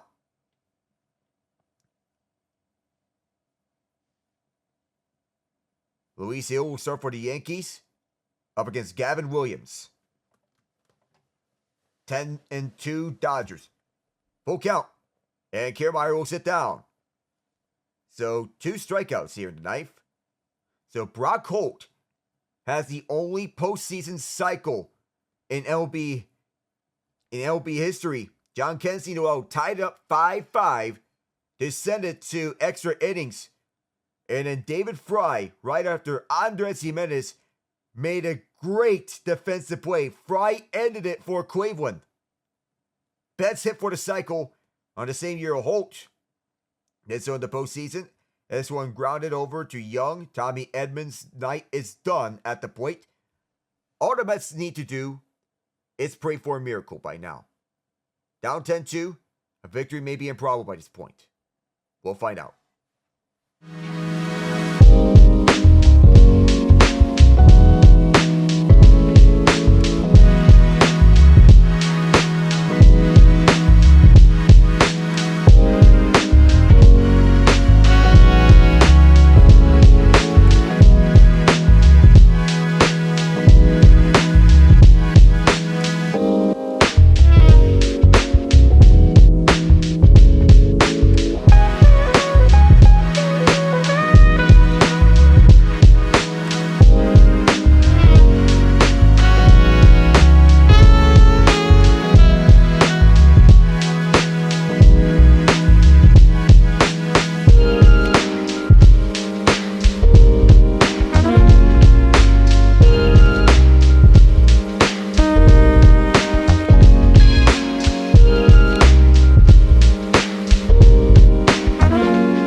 the Mets. Probably something of a last-ditch effort here. In the ninth inning, this is the top of the order to start things out. Pitching in the last 6 games, including tonight for the Dodgers with an ERA of 1.53. Opposing batting average of 180. Runners in scoring position for the last 37. Wow.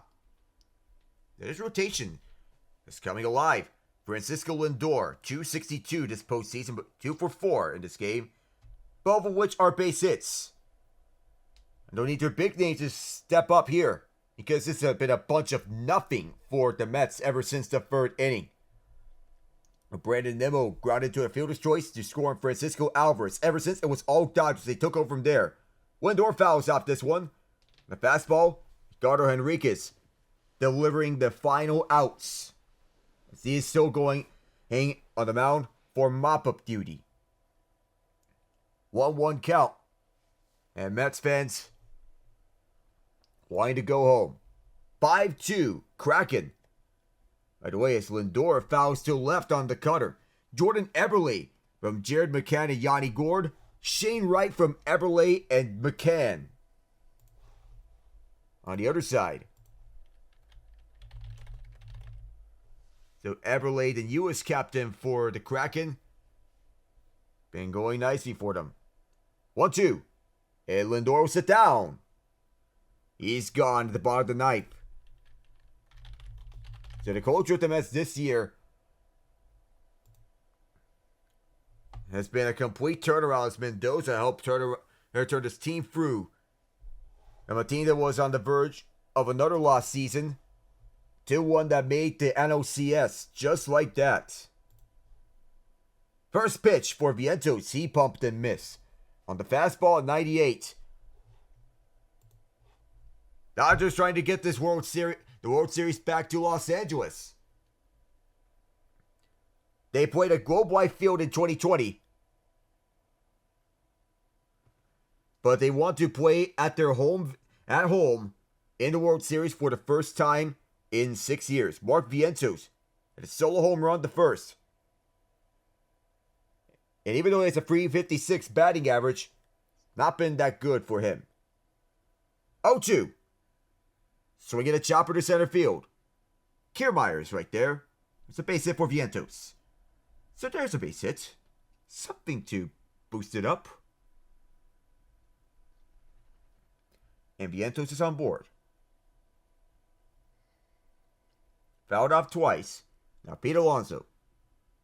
Barring a double play. Let's see if anything else happens. So Alonso trying to restore pulse here. So the Mets are trying to snap a 38-year drought, and Alonso on the first pitch. This bounced off the mound. It's a base hit. Vientos stops at second. So back-to-back base hits. So for the fans that are left here, probably something to get their spirits up. The majority of the fans, they've already left. The game is not over until the final outs are recorded.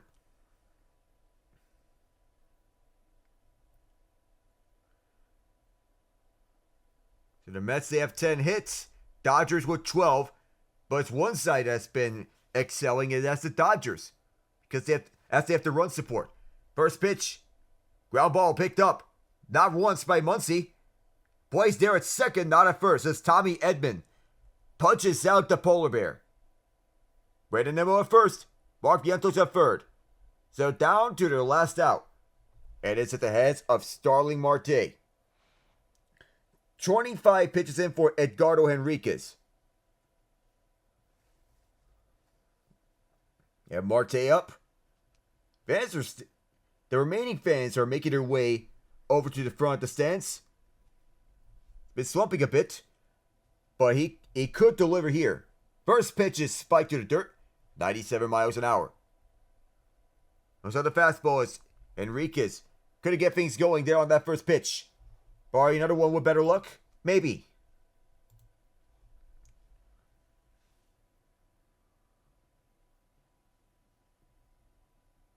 So a little bit of the corners there in this one. Fouled up. It's in the field of play. A race for this ball, won by Muncie, and the Los Angeles Dodgers are 1 win away from the World Series. 10-2, the final score at Citi Field.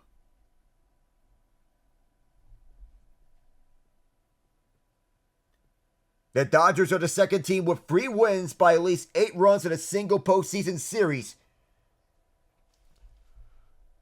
right after the 1960 World Series, where it was the New York Yankees. And the Dodgers want to finish the job this time. They pushed the New York Mets to the brink. 1 win can get them in. They have fallen behind 3 games to 1 against the Atlanta Braves 4 years ago. The Dodgers won that series. Now they're up 3 games to 1 against the New York Mets. The question here, can they hold on to it? There's a feeling that they certainly could. However, nothing is guaranteed. And in a moment like this, things can turn the corner any which way. The irony behind this, about the Yankees winning by at least 8 runs in their 1960 World Series, they lost that series to the Pittsburgh Pirates in 7 games. They won 16-3 in Game 2, 10-0 in Game 3, 12-0 in Game 6. Yet the Pirates won the decisive game 10-9. That Game 7, Harvey Haddix was the winning pitcher, Ralph Terry on the losing end.